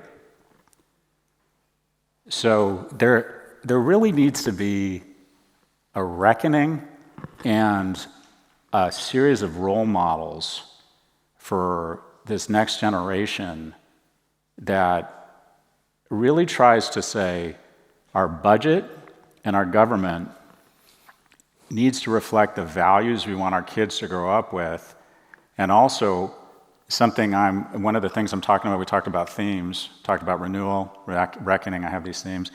One of them is, one of the talking points I'm advising these Democrats on is, promise the American people that if you elect me as president, I'm only going to speak to you once a month. I'm going to work really hard. I'm really smart. I'm going to be a technocrat. I'm going to be very focused on doing a great job. And I'm not going to be in your face every day. I'm going to give you 15 minutes back every day for you and your family. I'm not going to be in the news every day. I'm not going to say outrageous things. I'll keep you updated, but I'm going to give you back civility at your dinner table. I'm going to give you back time with your children. I'm going to give you time back to focus on the things that are important to you. And I'm not going to be in your face every day. I'm not that important. I work for you. I'm a servant. I'm going to be less visible. So renewal, reckoning, and a little bit of reticence.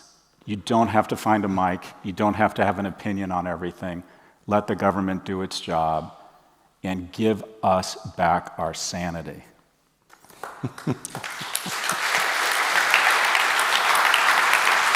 It's such a shame. It's such a shame you got your first job with fake marks.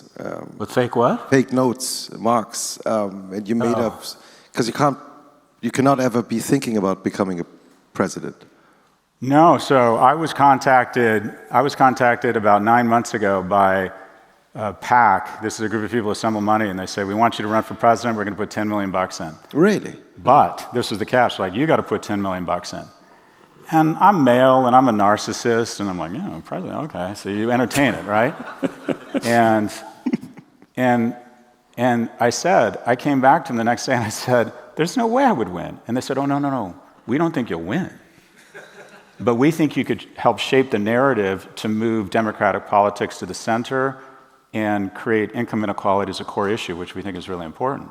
It just struck me they were willing to spend $10 million because they thought I could move the messaging and have no chance of winning.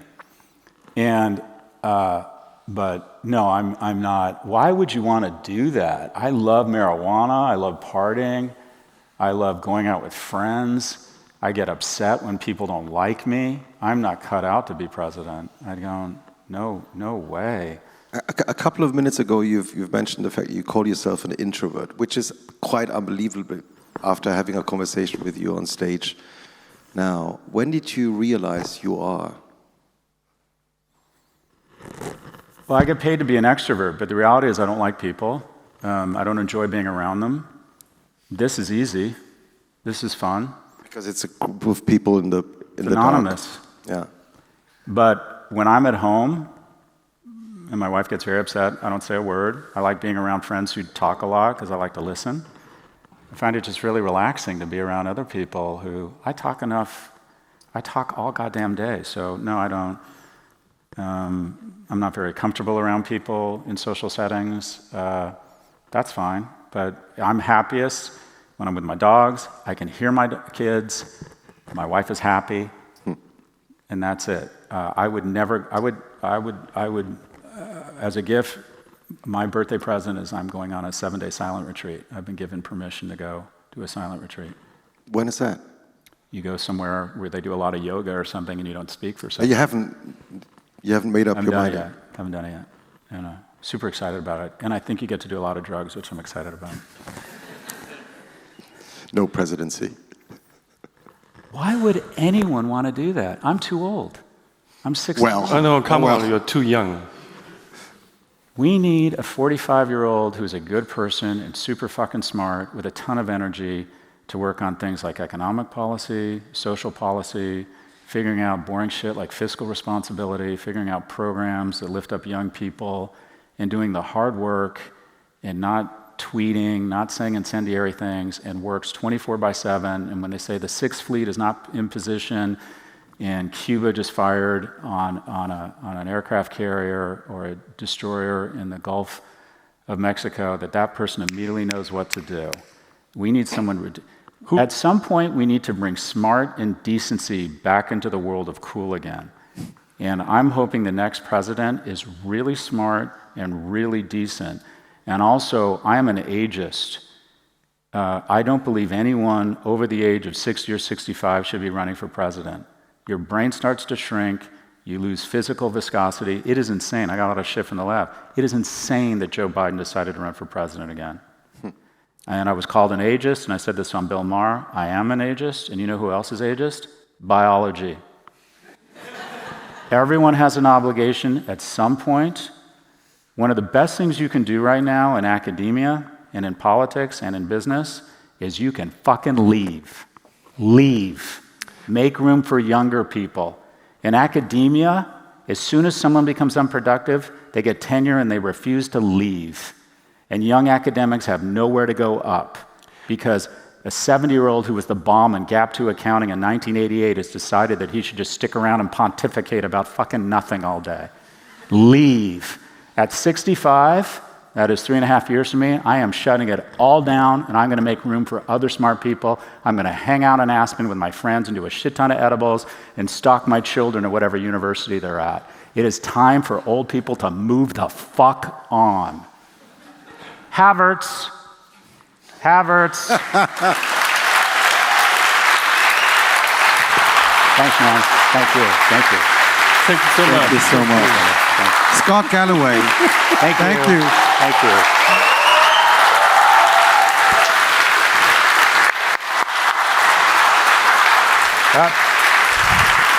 Yeah, bring your beer. Thank you. Tschüss und schönen Tag noch. Tschüss.